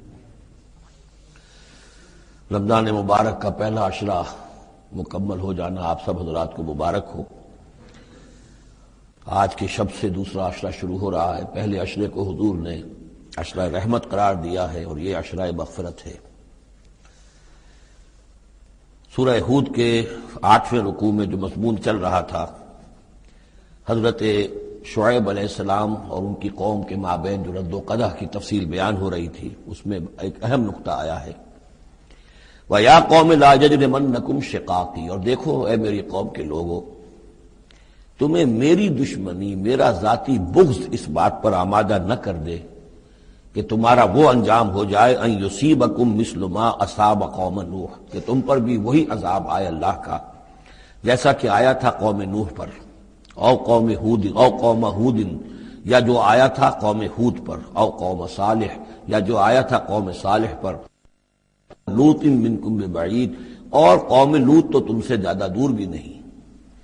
یہ 4 جو ہیں قوموں کے اوپر عذاب آ چکا تھا حضرت شعیب علیہ السلام کی قوم پر عذاب آنے سے پہلے، حضرت نوح، حضرت ہود، اور جہاں جن شہروں تک حضرت لوط علیہ السلام بھیجے گئے، یعنی سدوم اور عامورہ کی بستیاں. اور یہ جو بستیاں تھیں دونوں جن پر عذاب آیا ہے، بعید ہونے کا معاملہ ان کا دونوں اعتبار سے ہے، زمانی اعتبار سے بھی، مکانی اعتبار سے بھی. جغرافیے میں بھی ہم نے دیکھ لیا کہ خلیج عقبہ کے مشرقی ساحل کے ساتھ جو ہے علاقہ جو ہے یہ تھا کہ جو اصحاب مدین کا ہے، جن میں شعیب بھیجے گئے. ان سے ذرا ہٹ کر مشرق میں جو ہے بحیرہ بردار ہے، اور بحیرہ بردار کے ساحل کے اوپر یہ شہر آباد تھے. تو جغرافیائی اور زمینی اعتبار سے بھی فاصلہ نہیں ہے، زمانی اعتبار سے بھی زیادہ فصل نہیں ہے. اور اگرچہ بعض لوگوں کا خیال یہ ہے کہ حضرت موسیٰ علیہ السلام جب مدین گئے تھے مصر سے اپنی جان بچا کر نکلے تھے، تو پھر وہاں جس شیخ کے پاس وہ رہے ہیں اور جس کی بیٹی سے پھر انہوں نے شادی کی ہے، اس کے بارے میں لوگوں نے یہ خیال ظاہر کیا کہ وہ حضرت شعیب تھے. مجھے اس سے سختی سے اختلاف ہے، اور مجھے ان لوگوں کی رائے سے اتفاق ہے جو سمجھتے ہیں کہ یہ ممکن ہی نہیں ہے. حضرت شعیب کی قوم کے اوپر جو عذاب آ چکا تھا، اس کے بعد جو لوگ بچے کھچے وہاں آباد تھے، ان میں کوئی نیک آدمی تھا کہ جس کے پاس حضرت موسیٰ علیہ السلام کا جانا ہوا ہے. لیکن یہ جو بہرحال اتنا فصل کوئی ہزاروں برس کا نہیں ہے، ان کے مابین سینکڑوں برس کا بھی شاید نہ ہو، قریب کا ہے معاملہ، زمانی اعتبار سے بھی اور زمینی اعتبار سے بھی. اب جو نقطہ اس میں اہم ہے وہ یہ ہے کہ بسا اوقات کسی شخص کو کسی داعی حق سے ذاتی پرخاش ہوتی ہے، کوئی ذاتی بغض ہے، کوئی ذاتی دشمنی ہے، کسی سبب سے ہے. اس کے نفسیاتی اسباب ہو سکتے ہیں اور بہت سے اسباب ہو سکتے ہیں، اور صرف ایک ذاتی پرخاش کی وجہ سے وہ اس کی دعوت کو رد کرتا ہے، اس کی مخالفت پر کمر بستہ ہو جاتا ہے، اس کی دشمنی اختیار کرتا ہے. نتیجہ کیا ہے؟ اس کا کچھ نہیں بگاڑتا، اپنے آپ کو برباد کر لیتا ہے، اپنی تباہی کو دعوت دیتا ہے. تو اے میری قوم کے لوگوں، میری زدم زدہ میں تم کہیں اس انجام سے دو چار نہ ہو جانا. ایسا نہ ہو کہ میرا بغض اور میری عداوت جو ہے، وَيَا قَوْمِ لَا يَجْرِمَنَّكُمْ شِقَاقِي أَن يُصِيبَكُم مِّثْلُ مَا أَصَابَ قَوْمَ نُوحٍ أَوْ قَوْمَ هُودٍ أَوْ قَوْمَ صَالِحٍ وَمَا قَوْمُ لُوطٍ مِّنكُم بِبَعِيدٍ وَاسْتَغْفِرُوا رَبَّكُمْ. اور دیکھو استغفار کرو اپنے رب سے، ثُمَّ تُوبُوا إِلَيْهِ، پھر اس کی طرف رجوع کرو، اس کی طرف آگے بڑھو، اس کی اطاعت کرو، اس کی فرمانبرداری کرو. ان ربی رحیم ودود، یقیناً میرا رب رحیم بھی ہے، ودود بھی ہے، محبت فرمانے والا ہے. قال یا شعیب ما نفقہ کثیرا مما تقول، انہوں نے کہا کہ اے شعیب تم جو کچھ کہتے ہو اس کی اکثر بات تو ہماری سمجھ میں نہیں آتی، کیا کہہ رہے ہو تم؟ یعنی یہ کہ ذہنوں کے سانچے اتنے بگڑ گئے ہوتے ہیں کہ سیدھی بات ان میں فٹ بیٹھتی نہیں. ما نفقہ کثیرا مما تقول وانا لنراک فینا ضعیفا، ہم تو یہ دیکھ رہے ہیں کہ تم ہمارے اندر کوئی طاقتور آدمی نہیں ہو، کمزور سے آدمی ہو. ہم تو دیکھتے ہیں کہ تمہارے پاس کوئی قوت نہیں ہے. لولا رہتو کا، اگر نہ ہوتا تمہارا خاندان، لرجمناکا، تو ہم تجھے کبھی کا جو سنسار کر چکے ہوتے. اب یہ بات بہت اہم ہے اس وقت. اصل میں یہ جو صورت مکی نازل ہو رہی ہیں، جو حضور کی دعوت اور تحریک جس دور سے گزر رہی تھی اور جو کچھ ہو رہا تھا، وہ اس کا ایک عکس سابقہ انبیاء اور رسل کے حالات میں بھی جو ہے تو وہ اسی دور کی مناسبت سے وہی باتیں نمایاں کی جاتی ہیں.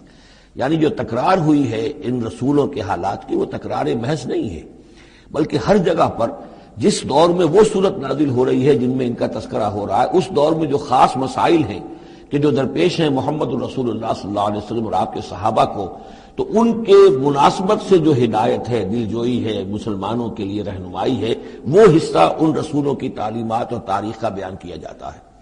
اب یہاں مکے میں بھی شکل یہ ہو چکی تھی کہ بقیہ سب قریش جو ہیں وہ حضور کے خلاف جو ہے سخت غیظ اور غضب کے اندر مبتلا تھے، لیکن چونکہ حضور کے چچا ابو طالب یہ خاندان بنی ہاشم کے سردار تھے اور انہیں ذاتی محبت تھی، وہ چاہے ایمان نہیں لائے حضور پر صلی اللہ علیہ وسلم، لیکن ذاتی محبت انہیں اتنی تھی کہ انہوں نے آخری وقت تک سپورٹ کیا ہے. اور قبائلی زندگی میں یہ ہوتا ہے کہ اگر کہیں کسی ایک خاندان کے کسی فرد کے اوپر کوئی ہاتھ اٹھایا جائے تو پھر وہ خاندان انتقام لیتا ہے.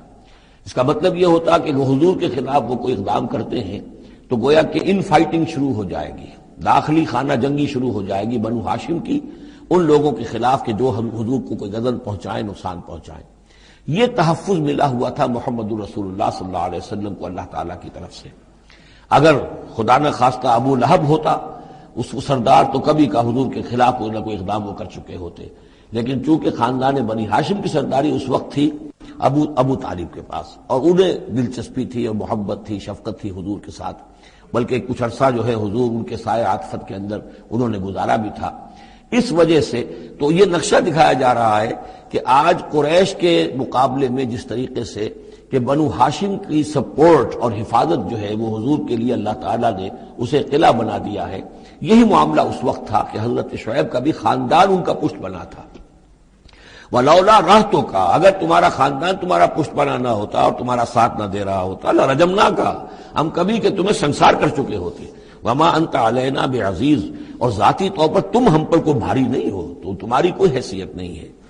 قَالَ يَا قَوْمِ رَحْتِي أَعَزُّ عَلَيْكُم مِّنَ اللَّهِ، انہوں نے کہا اے میری قوم کے لوگوں، کیا میرا یہ خاندان تم پر زیادہ بھاری ہے اللہ سے؟ میرا پشت بنا تو حقیقتاً اللہ ہے، تم اللہ سے نہیں ڈرتے، میرے خاندان سے ڈرتے ہو۔ رحتی اعز علیکم من اللہ واتخذتموہم وراءکم ظہریا، اللہ کو تو تم نے اپنی پیٹھوں کے پیچھے پھینکا ہوا ہے، بھلایا ہوا ہے۔ یہ بھی بہت ہی اہم نفسیاتی نکتہ ہے۔ ہوتا یہ ہے کہ ہم دنیا میں ایسے مگن رہتے ہیں کہ اللہ کو ماننے کا عقیدہ تو ہے، لیکن اللہ مستحضر نہیں رہتا، یاد نہیں رہتا۔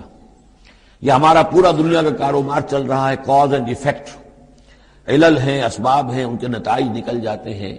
تو جو کاز اینڈ ایفیکٹ کا جو سلسلہ چل رہا ہے، ہم اس میں اتنے گم ہوتے ہیں کہ مسبب الاسباب جو ہے وہ نگاہوں کے سامنے رہتا ہی نہیں۔ یا یہ کہ ہم اپنے کاموں میں اتنے مشغول ہیں، اپنے کام و دہن کی لذت جو ہے وہی ہمیں جو ہے کوئی مرصد نہیں لینے دیتی، یا یہ کہ بنیادی ضروریات جو ہے وہی ہمیں جو ہے اب کوئی فارغ نہیں ہونے دیتی، لہذا ہم گم ہو جاتے ہیں۔ کافر کی یہ پہچان کہ آفاق میں گم ہے، اور مومن کی یہ پہچان کہ گم اس میں ہے آفاق۔ لیکن یہ کافر کا معاملہ کیا ہوتا ہے؟ اللہ کو مانتے تو وہ بھی تھے، مانتے تھے مشرکین مکہ بھی، مانتے تو سب تھے اللہ کو، لیکن یہ کہ اللہ کو تو انہوں نے اوجھل کیا ہوا تھا، آنکھ اوجھل پہاڑ اوجھل۔ تم اللہ سے نہیں ڈرتے، میرے خاندان سے ڈرتے ہو۔ وَاتَّخَذْتُمُوهُ وَرَاءَكُمْ ظِهْرِيًّا، اللہ کو تو تم نے اپنی پیٹھوں کے پیچھے پھینکا ہوا ہے، یعنی اسے تو نسیم منسیہ کیا ہوا ہے، اس کی طرف تمہارا ذہن ہی نہیں ہے۔ ان ربی بما تعملون محیط، جبکہ میرا رب جو کچھ کہ تم کر رہے ہو اس کا احاطہ کیے ہوئے، تمہارا گھیراؤ کیے ہوئے اللہ، تم اس کی گرفت سے نکل کر نہیں جا سکتے ہو۔ یا قوم اعملوا علی مکانتکم انی عامل، اور اے میری قوم کے لوگوں، کرو جو کچھ کر سکتے ہو اپنی جگہ پر، میرے خلاف جو کر سکتے ہو، جو ریشہ دوانیاں کر سکتے ہو، جو اقدام کر سکتے ہو۔ یہ چیلنجنگ انداز جو ہے ان آخری صورتوں میں آپ کو نظر آ رہا ہے، سورہ نام سے چلا آ رہا ہے، اس لیے کہ وہ کشاکش جو تھی حق و باطل کی وہ اس انتہا کو پہنچ چکی تھی کہ اب حضور صلی اللہ علیہ وسلم کی طبیعت کے اندر بھی وہ بیزاری پیدا ہو چکی تھی۔ اب جو کچھ تم کر سکتے ہو کر لو، انی عامل، اپنا سا جو میں کر سکتا ہوں میں کر رہا ہوں، جو کوشش مجھ سے بن آ رہی ہے میں کر رہا ہوں۔ سوف تعلمون، ان قریب تم جان لو گے، من یاتی ہے عذاب یخزیہ، کون ہے وہ جس پر وہ عذاب آئے گا جو اسے رسوا کر دے گا، ومن ہوا کاذب، اور کون ہے وہ جو جھوٹا ہے، میں جھوٹا ہوں یا تم جھوٹے ہو۔ وارتقبوا انی معکم رقیب، تاکتے رہو، انتظار کرو، میں بھی تمہارے ساتھ اب تاک رہا ہوں، منتظر ہوں۔ ولما جاء امرنا، جب ہمارا حکم آ گیا، نجینا شعیبا، ہم نے نجات دے دی شعیب کو، والذین آمنوا معہ، اور ان کو کہ جو اس کے ساتھ ایمان لائے تھے، برحمت منا، اپنی جانب سے رحمت کے ذریعے، واخذت الذین ظلموا الصیحۃ، اور جو یہ ظالم تھے، گناہ گار تھے، مشرک تھے اور کافر تھے، انہیں آ پکڑا ایک بہت بڑی کڑک نے، فاصبحوا فی دیارہم جاثمین، تو وہ اپنے اپنے گھروں میں اور اپنے ولاز میں اور اپنی کوٹھیوں میں، اپنی حویلیوں میں اوندھے پڑے رہ گئے۔ کأن لم یغنوا فیہا، ایسے ہو گئے جیسے وہ کہیں آباد تھے ہی نہیں۔ الا بعدا لمدین، آگاہ ہو جاؤ، پھٹکار ہے مدین پر، کما بعدت ثمود، جیسے کہ ثمود پر پھٹکار ہوئی۔ وَلَقَدْ أَرْسَلْنَا مُوسَىٰ بِآيَاتِنَا، میں نے عرض کیا تھا کہ اس سورہ مبارکہ میں حضرت موسیٰ کا بس ذکر آئے گا تھوڑا سا جو آ رہا ہے اب، ورنہ یہ 6 رکوع ختم ہوئے انبیاء و رسل کے، ان میں سے 2 رکوع جو تھے وہ حضرت نوح علیہ السلام کے حالات پر مشتمل تھے، اور باقی سب کے لیے ایک ایک رکوع آیا ہے۔ وَلَقَدْ أَرْسَلْنَا مُوسَىٰ بِآيَاتِنَا وَسُلْطَانٍ مُّبِينٍ إِلَىٰ فِرْعَوْنَ وَمَلَئِهِ، اور ہم نے بھیجا موسیٰ کو اپنی آیات کے ساتھ اور واضح سند دے کر فرعون اور اس کے سرداروں کے پاس، فَاتَّبَعُوا أَمْرَ فِرْعَوْنَ، لیکن ان بدبختوں نے فرعون ہی کی پیروی کی، اسی کے حکم کو مانا، اسی کی بات پر چلے۔ وَمَا أَمْرُ فِرْعَوْنَ بِرَشِيدٍ، حالانکہ وہ فرعون کا معاملہ جو ہے وہ کوئی کامیابی والی راہ نہیں تھی، ہدایت والی راہ نہیں تھی۔ یقدم قومہ یوم القیامہ، اب قیامت کے دن وہ آئے گا آگے آگے چلتا ہوا، اپنی قوم کی قیادت کرتے ہوئے آئے گا، آگے آگے آئے گا۔ یوم القیامت، پیچھے پیچھے اس کی قوم آ رہی ہوگی، فَأَوْرَدَهُمُ النَّارَ، اور پھر وہ لا کر آگ کے گھاٹ پر انہیں اتار دے گا، جہنم تک پہنچا دے گا۔ وَبِئْسَ الْوِرْدُ الْمَوْرُودُ، اور وہ بہت ہی برا گھاٹ ہے جس پر اترا جائے۔ جیسے کوئی پانی پینے کے لیے جانور آتے ہیں، ان کا کوئی سردار جو ہے وہ آگے آگے آ رہا ہو، سب گھاٹ پر وہ اپنے پھر پورے قافلے کو لے آتا ہے، اسی طریقے سے یہ جہنم کے گھاٹ پر، اس آگ کے گھاٹ پر لا اتارے گا فرعون اپنی قوم کو۔ وَأُتْبِعُوا فِي هَٰذِهِ لَعْنَةً، اور اس دنیا میں بھی ان پر لعنت جو ہے ان کے پیچھے لگا دی گئی، وَيَوْمَ الْقِيَامَةِ، اور قیامت کے دن بھی بِئْسَ الرِّفْدُ الْمَرْفُودُ، برا ہے وہ انعام جو ان کو ملنے والا ہے۔ ذَلِكَ مِنْ أَنْبَاءِ الْقُرَىٰ، یہ ہیں ان بڑی بڑی بستیوں اور بڑے ملکوں کے اہم خبریں، نَقُصُّهَا عَلَيْكَ، جو کہ ہم آپ کو سنا رہے ہیں، بیان کر رہے ہیں آپ پر۔ منہا قائم و حسید، ان میں سے ایسی بھی ہیں جو ابھی قائم ہیں، موجود ہیں، اور ایسی بھی ہیں کہ جو بالکل ختم ہو گئی، معدوم ہو گئی۔ حسید کا لفظ اصل میں آتا ہے کھیتی کے لیے جبکہ فصل کاٹ دی جائے، فصل کٹ گئی ہو تو جو منظر نظر آتا ہے وہاں پر جو ویرانی ہوتی ہے۔ تو بعض مقامات تو ایسے ہیں جہاں یہ قوم آباد تھی تو اب ان کا نام و نشان تک نہیں رہا، جیسے کہ قوم عاد کہاں تھی، اب ان کا نام و نشان نہیں، اگرچہ ابھی حال ہی میں سیٹلائٹ کے ذریعے سے ان کا جو شہر ہے اور شداد کی جو جنت تھی اس کے آثار مل گئے ہیں، لیکن یہ کہ وہ زیر زمین ہے، سطح زمین کے اوپر ان کا کوئی نام و نشان نہیں۔ لیکن یہ کہ جیسے سمود کے مسکن جو ہے وہ بھی موجود ہیں، منہا قائم و حسید۔ وَمَا ظَلَمْنَاهُمْ وَلَٰكِن ظَلَمُوا أَنفُسَهُمْ، اور ہم نے ان پر کوئی ظلم نہیں کیا، انہوں نے اپنی جانوں پر خود ظلم اٹھایا۔ فَمَا أَغْنَتْ عَنْهُمْ آلِهَتُهُمُ الَّتِي يَدْعُونَ مِن دُونِ اللَّهِ، تو کچھ کام نہ آ سکے اور کچھ بچا نہ سکے انہیں ان کے وہ آلہہ، وہ معبود کہ جنہیں وہ پکارا کرتے تھے اللہ کے سوا، من شیء، کچھ بھی، لما جاء امر ربک، جب تیرے رب کا حکم آ گیا، وما زادوہم غیر تتبیب، اور انہوں نے کچھ اضافہ نہیں کیا ان کے حق میں مگر تباہی اور بربادی کا۔ وَكَذَلِكَ أَخْذُ رَبِّكَ إِذَا أَخَذَ الْقُرَىٰ، اور ایسے ہی ہوتی ہے پکڑ آپ کے رب کی اے نبی جب وہ پکڑتا ہے بستیوں کو، وہی ظالمۃ، جبکہ وہ ظالم ہوتی ہیں، گناہ گار ہوتی ہیں، ان میں گناہ کا اور معصیت کا عام چلن ہو جاتا ہے۔ ان اخذہ علیم شدید، یقیناً اس کی پکڑ جو ہے وہ بڑی دردناک بھی ہے، بڑی سخت ہے، جیسے کہ آخری پارے میں ان بطش ربک لشدید، ان فی ذلک لآیۃ لمن خاف عذاب الآخرہ، یقیناً اس میں نشانی ہے ان کے لیے کہ جو آخرت کے عذاب سے ڈرتے ہوں۔ ذالک یوم مجموع لہ الناس، وہ دن ہے کہ جس کے لیے لوگوں کو لامحالہ جمع کیا جائے گا۔ وذالک یوم مشہود، اور وہ دن ہے پیشی کا، سب کو پیش ہونا ہے۔ وما نؤخرہ الی اجل معدود، اور ہم اسے ایک وقت معین تک کے لیے مؤخر کیے ہوئے ہیں، ایک وقت معین ہے اس کا، معدود ہے، گنتی کی گئی ہے اس کی، یہ نہیں ہے کہ کبھی نہیں آئے گا، آئے گا وہ دن۔ یوم یاتی، جس دن جب کہ وہ دن آ جائے گا، لا تکلم نفس الا باذنہ، کوئی ذی نفس زبان نہیں کھول سکے گا مگر اللہ کے اذن سے۔ فمنہم شقی و سعید، تو انسانوں میں سے شقی بھی ہوں گے، بدبخت بھی ہوں گے، سعید بھی ہوں گے، نیک بخت ہوں گے۔ فاما الذین شقوا، تو وہ لوگ کہ جو بدبخت ہیں، ففی النار لہم فیہا زفیر و شہیق، وہ آگ میں ہوں گے جس میں ان کو وہاں چیخنا چلانا ہے، دھارنا ہے اپنے درد سے، کرب سے۔ خالدین فیہا، اس میں وہ ہمیشہ ہمیشہ رہیں گے، ما دامت السماوات والارض، جب تک کہ رہیں آسمان اور زمین، الا ما شاء ربک، سوائے اس کے کہ جو چاہے تیرا رب۔ یہ ذرا مشکلات القرآن میں سے یہ مقام ہے، یہ واحد مقام ہے کہ جہاں خالدین فیہا ابدا یا خالدین فیہا، اس میں کچھ استثناءات بھی آئی ہیں کہ کب تک یہ رہے گا، جہنم کب تک رہے گی، ما دامت السماوات والارض، جب تک آسمان اور زمین رہیں۔ اب اس سے مراد ابدیت بھی ہو سکتی ہے، اور اس میں کوئی اشارہ بھی ہو سکتا ہے کہ شاید کبھی کوئی وقت آئے کہ یہ جو آسمان اور زمین کی ایک تخلیق اللہ نے کی ہے، یہ ایک خاص اس کا نظام ہے، ایک وقت میں آ کر یہ نظام بدل جائے، پھر کوئی اور آسمان، کوئی اور زمین تخلیق فرمائے۔ بہرحال اس وقت تک جب تک کہ یہ آسمان اور زمین باقی رہیں گے تو یہ جو جہنمی لوگ جو ہیں وہ جہنم میں رہیں گے۔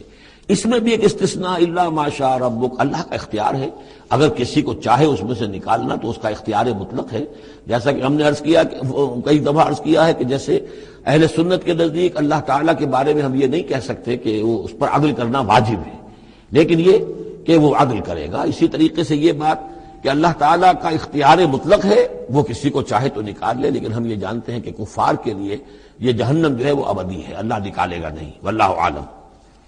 ان ربک فعال لما یرید، یقیناً آپ کا رب جو ہے جو ارادہ کر لے اس کو کر گزرنے والا ہے۔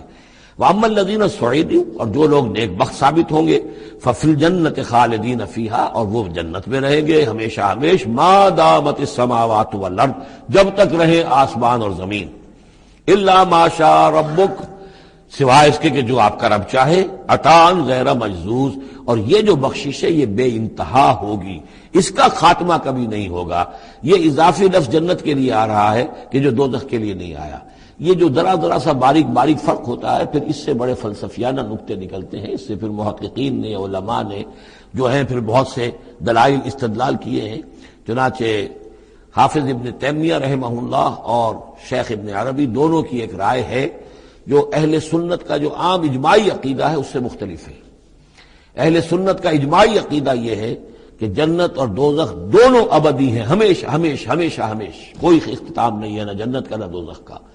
لیکن امام ابن تیمیہ رحمہ اللہ اور شیخ اکبر جو صوفیاء کے ہیں، شیخ ابن عربی، اگرچہ ان دونوں میں بڑی بود ہے بہت سی چیزوں کے اندر، اور امام ابن تیمیہ جو ہے وہ بہت ہی سخت تنقید کرتے ہیں اور سخت الفاظ استعمال کرتے ہیں شیخ ابن عربی کے لیے، محی الدین ابن عربی، لیکن یہ کہ اس معاملے میں ان دونوں کی رائے ایک ہے، اور وہ یہ ہے کہ جنت تو ابدی ہے، دوزخ ابدی نہیں ہے۔ ایک وقت آئے گا، چاہے وہ ارب سال کے بعد آئے، وہ ابد ہمارے اعتبار سے ابدی ہو، ہمارے اعتبار سے انفائنائٹی ہوگا، لیکن یہ کہ ایک وقت آئے گا کہ جہنم ختم ہو جائے گی۔ یہ ان کی رائے ہے، واللہ اعلم۔ فلا تک فی مریۃ مما یعبد ہؤلاء، تو تمہیں کوئی شک نہ رہے ان چیزوں کے بارے میں جن کو یہ لوگ پوج رہے ہیں۔ ما یعبدون الا کما یعبد آباؤہم، نہیں پوج رہے یہ مگر ایسے ہی جیسے کہ ان کے آباء و اجداد پوجتے رہے ہیں من قبل، اس سے پہلے۔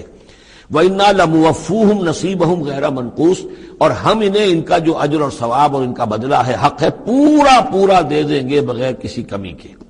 وَلَقَدْ آتَيْنَا مُوسَى الْكِتَابَ فَاخْتُلِفَ فِيهِ، اور موسیٰ کو ہم نے کتاب دی تھی پھر اس میں اختلافات پیدا کر دیے گئے۔ وَلَوْلَا كَلِمَةٌ سَبَقَتْ مِنْ رَبِّكَ لَقُضِيَ بَيْنَهُمْ، اور اگر نہ ہو چکی ہوتی ایک بات تیرے رب کی پہلے ہی سے طے، یعنی ایک مدت اور جو ہے اللہ کی طرف سے معین ہے، تو ان کے مابین فیصلہ کر دیا جاتا۔ وَإِنَّهُمْ لَفِي شَكٍّ مِّنْهُ مُرِيبٍ، اور اب تو حقیقت میں یہ لوگ جو ہے وہ تورات اس کتاب کے بارے میں کچھ شکوک و شبہات میں مبتلا ہو گئے۔ یہ بات جو ہے سورہ شورى میں کھل کر آئے گی کہ رسولوں کو جو کتابیں دی جاتی ہیں ان کے وارث بنتی ہے پھر ان کی امت، اور جب یہ اس امت کے اندر جب زوال آتا ہے، اضمحلال آتا ہے، بے عملی آتی ہے، تو اس بے عملی کے نتیجے میں پھر ایک نتیجہ یہ نکلتا ہے کہ پھر کتاب کے بارے میں بھی یقین پورا ان کے اندر نہیں رہتا کہ یہ واقعتاً اللہ کی کتاب ہے، بلکہ اس کے بارے میں بھی ان کے اندر شکوک و شبہات پیدا ہو جاتے ہیں۔ وَإِنَّ كُلًّا لَمَّا لَيُوَفِّيَنَّهُمْ رَبُّكَ أَعْمَالَهُمْ، اور لازماً یہ جتنے بھی لوگ ہیں ان سب کو اے نبی آپ کا پروردگار ان کے اعمال کا پورا پورا اجر دے گا، بدلہ دے گا۔ انہ بما یعملون خبیر، جو کچھ یہ کر رہے ہیں وہ اس سے باخبر ہے۔ فاستقم کما امرت ومن تاب معک، تو اے نبی آپ ڈٹے رہیے جیسا کہ آپ کو حکم ہوا ہے، اور جو لوگ بھی جنہوں نے توبہ کی ہے آپ کے ساتھ، یعنی توبہ کی ہے وہ شرک سے باز آئے ہیں، کفر کو چھوڑا ہے، ایمان لائے ہیں، پلٹ آئے ہیں آپ کے ساتھ، ولا تطغوا، اور اب آگے نہ بڑھیے، حد سے تجاوز نہ کیجیے۔ یہ تجاوز یہ بھی ہو سکتا ہے کہ عذاب کی جلدی کریں، کہ جلدی اب اللہ تعالیٰ فیصلہ چکا دیں۔ تجاوز یہ بھی ہو سکتا ہے کہ کہیں غصے میں آ جائیں اور لوگوں کی مخالفت کے اوپر جو ہے وہ اپنا جو حلم جو ہے اس کا دامن ہاتھ سے چھوڑ بیٹھے۔ تو یہ مختلف چیزیں ہو سکتی ہیں۔ انہ بما تعملون بصیر، جو کچھ تم کر رہے ہیں اسے بھی اللہ دیکھ رہا ہے، جو کچھ وہ کر رہے ہیں اسے بھی دیکھ رہا ہے، اس کو ان کی سزا دے گا، تمہیں تمہارا اجر و ثواب دے گا۔ ولا ترکنوا الی الذین ظلموا، اور دیکھو ان ظالموں کی طرف کوئی جھکاؤ پیدا نہ ہو جائے تمہارے اندر، رشتہ داری کی وجہ سے، دوستی کی وجہ سے، تمہاری ان کے ساتھ جو پرانے مراسم چلے آ رہے ہیں، اگر کہیں اس کی وجہ سے تم ان کی طرف جھک جاؤ گے، فتمسکم النار، تو تمہیں بھی آگ پکڑ لے گی۔ وما لکم من دون اللہ من اولیاء، اور پھر تمہیں اللہ سے بچانے والے کوئی حمایتی نہیں ہوں گے، ثم لا تنصرون، پھر تمہاری مدد نہیں کی جائے گی۔ وَأَقِمِ الصَّلَاةَ طَرَفَيَ النَّهَارِ وَزُلَفًا مِنَ اللَّيْلِ، اور اے نبی نماز کو قائم رکھیے۔ اب یہ سارے خطابات آپ دیکھ رہے ہیں کہ بظاہر واحد کے صیغے میں حضور سے ہو رہے ہیں، لیکن یہاں پر خطاب امت سے ہے، مسلمانوں سے ہے، حضور کی وساطت سے اہل ایمان جو ہے وہ مخاطب ہے۔ نماز قائم رکھو، دن کے دونوں طرف، فجر ہے ادھر مغرب ہے یا عصر ہے، یہ نہار کا دو طرف جو ہے وہ تو فجر اور عصر شمار ہوں گے۔ وَزُلَفًا مِنَ اللَّيْلِ، اور کچھ ٹکڑے رات کے، اب مغرب عشاء کو بھی ہم شمار کر سکتے ہیں رات میں۔ تو اس طریقے سے یہ مختلف، شروع میں جیسے اوقات آئے ہیں تو ان میں ابھی پوری طریقے سے 5 نمازوں کا نظام نہیں تھا، وہ تو سن 11 نبوی میں جبکہ یہ معراج ہوئی ہے اس وقت پھر 5 نمازوں کا نظام آیا ہے، ورنہ پورے مکی دور کے 10 برس بلکہ 10.5 برس تک وہ نمازوں کا نظام ایسا ہی تھا. کبھی صبح شام کی بات کہہ دی ہے، صبح و شام کرو، اور یا یہ کہ سورہ بنی اسرائیل میں بھی ایک بات آ جائے گی، وہ وہاں پڑھیں گے. واقم الصلاۃ طرفی النہار وزلفا من اللیل ان الحسنات یذهبن السیئات، یقیناً نیکیاں بدیوں کو دور کر دیتی ہیں. ذالک ذکریٰ للذاکرین، اور یہ یاد دہانی ہے یاد رکھنے والوں کے لیے. واصبر فإن اللہ لا یضیع اجر المحسنین، اور صبر کیجئے، اور اللہ تعالی محسنین کا، نیکی کرنے والوں کے صبر کو ضائع نہیں کرتا. فلولا کان من القرون من قبلکم اولو بقیۃ، تو کیوں نہ ایسا ہوا کہ ہوتے ان قوموں میں جو تم سے پہلے تھیں ایسے اولو بقیہ ہوتے، ایسے حق کے علمبردار ہوتے، ینہون عن الفساد فی الارض، کہ جو لوگوں کو اپنی اپنی قوموں کو روکتے رہتے زمین میں فساد مچانے سے. الا قلیلا ممن انجینا منہم، سوائے اس کے کہ کچھ کم ہوئے، بہت تھوڑے لوگ ہوئے جن میں سے کہ ہم نے بچا لیا. یعنی جو لوگ بھی نہیں منکر کرتے رہے، روکتے رہے، بدی سے روکتے رہے، کفر سے روکتے رہے، شرک سے روکتے رہے، ان کے بارے میں بار بار یہ بات آ رہی ہے کہ اللہ تعالیٰ ان کو بچا لیتا ہے. واتبع الذین ظلموا ما اترفوا فیہ، اور وہ لوگ کہ جنہوں نے گناہ کی روش اختیار کی، وہ تو انہوں نے پیروی کی اپنی اسی چیزوں کی جس میں کہ ان کو ساز و سامان دیا گیا تھا، عیش جو ان کو دے دیا گیا تھا. کانوا مجرمین وکانوا مجرمین، اور یقیناً وہ مجرم تھے. وما کان ربک لیہلک القری بظلم، اور آپ کا رب بستیوں کو ظلم کے ساتھ ہلاک کرنے والا نہیں ہے کہ بغیر ان کی یعنی خرابی کے اعمال کے، بغیر ان کے جرائم کے ان کو ایسے ہی ہلاک کر دیتا. وما کان ربک لیہلک القری بظلم واہلھا مصلحون، جبکہ اس میں بسنے والے لوگ جو ہیں وہ مصلح ہوں، اچھے کردار کے لوگ ہوں، اصلاح کرنے والے ہوں، صالح ہوں. وَلَوْ شَاءَ رَبُّكَ لَجَعَلَ النَّاسَ أُمَّةً وَاحِدَةً، اور اگر اللہ چاہتا، آپ کا رب چاہتا تو تمام نوع انسانی کو ایک ہی امت بنا دیتا. وَلَا يَزَالُونَ مُخْتَلِفِينَ، لیکن نہیں، یہ اختلاف کرتے ہی رہیں گے. انسانوں میں اختلاف ہمیشہ باقی رہے گا. صرف فرق یہ ہے کہ اختلاف کو ایک حد تک رکھا جائے، تفرقہ نہ ہو جائے. اختلاف اختلاف ہے، ایک رائے میری، ایک رائے آپ کی ہے، ٹھیک ہے، آپ کی رائے، آپ کے پاس یہ دلائل ہیں، آپ کا دل اس پر ٹھک گیا ہے، آپ اس پر عمل کیجئے. میرے پاس یہ دلیل ہے، میرا دل اس پر ٹھکتا ہے، میں اس حدیث کو زیادہ قوی سمجھتا ہوں، آپ نے اس کو زیادہ جو ہے مضبوط سمجھا ہے، کوئی حرج نہیں. میں بھی قرآن و سنت سے استدلال کر رہا ہوں، آپ بھی قرآن و سنت سے استدلال کر رہے ہیں. امام ابو حنیفہ نے بھی کیا ہے تو وہیں سے استدلال کیا ہے، امام شافعی نے بھی کیا. تو اختلاف ہے، تفرقہ نہ ہو کہ تم اور من دیگرم تو دیگری، میں اور ہوں تم اور ہو. یہ تفرقہ جو ہے وہ کفر ہے. لیکن اختلاف لا یزالون مختلفین، وہ تو یہ ہے کہ گلہائے رنگا رنگ سے ہے رونق چمن، اے ذوق جہاں کو ہے زیب اختلاف سے. اختلاف جو ہے مونوٹنی اگر دنیا میں ہو تو طبیعت انسان کی اکتا جائے. یہاں تو یہ کہ رنگا رنگی ہو، تنوع ہو، تو اس سے ہی انسان جو یہاں کی جو زیبائش ہے اور رونقیں ہیں. ولا یزالون مختلفین الا من رحم ربک، سوائے اس کے کہ جس پر تیرا رب رحم فرما دے. ولذالک خلقہم، اللہ نے بنایا ہی اسی حساب سے ہے ان کو. دو افراد کے مزاج ایک نہیں ہے، دو افراد کے انگوٹھوں کی وہ یہ نشان ایک نہیں، لکیریں ایک جیسی نہیں ہے، دو انسانوں کی شکلیں ایک جیسی نہیں ہے. یہ تو اللہ تعالیٰ نے بنایا ہے تخلیق کے اندر. اب جینز کسی کے کچھ ہیں، کسی کے کچھ ہیں، کسی میں کچھ جو ہے اور اثرات آ رہے ہیں، کسی میں کسی اور طرح کے اثرات آ رہے ہیں. الناس کالمعادن، اور یہ تمام انسان بھی معدنیات کی طرح ہیں. تو اس طرح ہی اللہ تعالیٰ نے جو پیدا کیا ہے وہ ایک جیسی شے تو نہیں پیدا کی. وَتَمَّتْ كَلِمَةُ رَبِّكَ لَأَمْلَأَنَّ جَهَنَّمَ مِنَ الْجِنَّةِ وَالنَّاسِ أَجْمَعِينَ، اور تیرے رب کی یہ بات پوری ہو کر رہے گی کہ میں پر کر کے رہوں گا جہنم کو جنوں سے اور انسانوں سے، سب سے. یعنی اس نے جنت بنائی ہے، اس کو بھی اس نے آباد کرنا ہے اہل حق کے ذریعے سے. جہنم بھی تو بنا رکھی ہے، اس کا ایندھن بھی اسے درکار ہے. تو اس دنیا کے اندر جو کفار ہیں، مشرکین ہیں، گناہ گار ہیں، جو عیاشیاں کر رہے ہیں، بدماش ہیں اور جو ظالم ہیں، یہ ظاہر بات ہے کہ جہنم کے لیے ایندھن ہے جو اللہ نے فراہم کیا ہے. وَكُلًّا نَقُصُّ عَلَيْكَ مِنْ أَنْبَاءِ الرُّسُلِ، اب یہ وہ اصطلاح آ گئی جس کا میں بار بار ذکر کر رہا تھا، انباء الرسل. اور یہ سب چیزیں جو ہم بیان کر رہے ہیں محمد آپ پر، یہ رسولوں کی بڑی اہم خبروں میں سے ہیں. حضرت نوح، حضرت ہود، حضرت صالح، حضرت لوط، حضرت شعیب، حضرت موسیٰ، یہ حالات جو بیان کر رہے ہیں. من انباء الرسل ما نثبت به فؤادک، اور یہ اس لیے تاکہ اس کے ذریعے سے آپ کے دل کو جما دیں، مضبوطی دیں.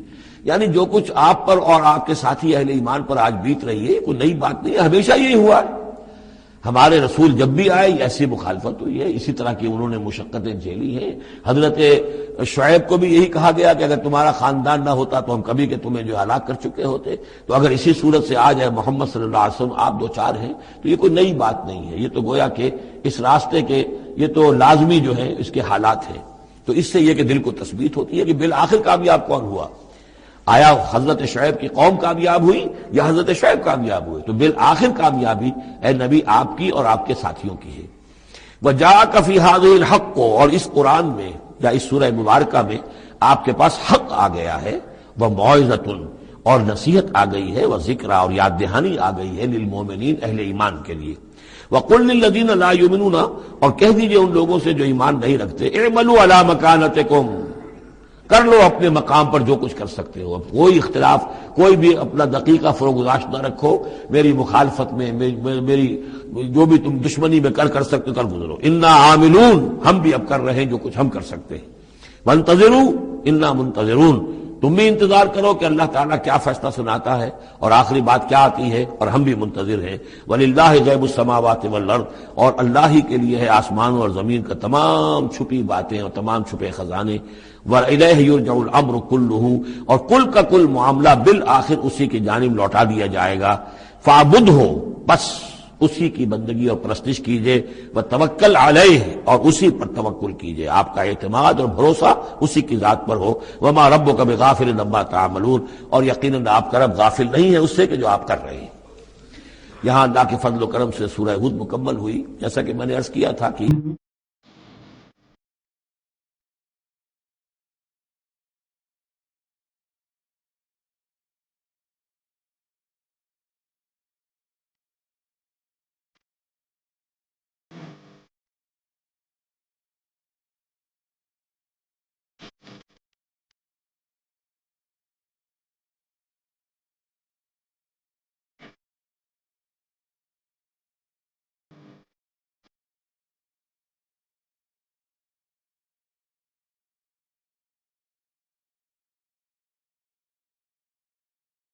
وسلم دائما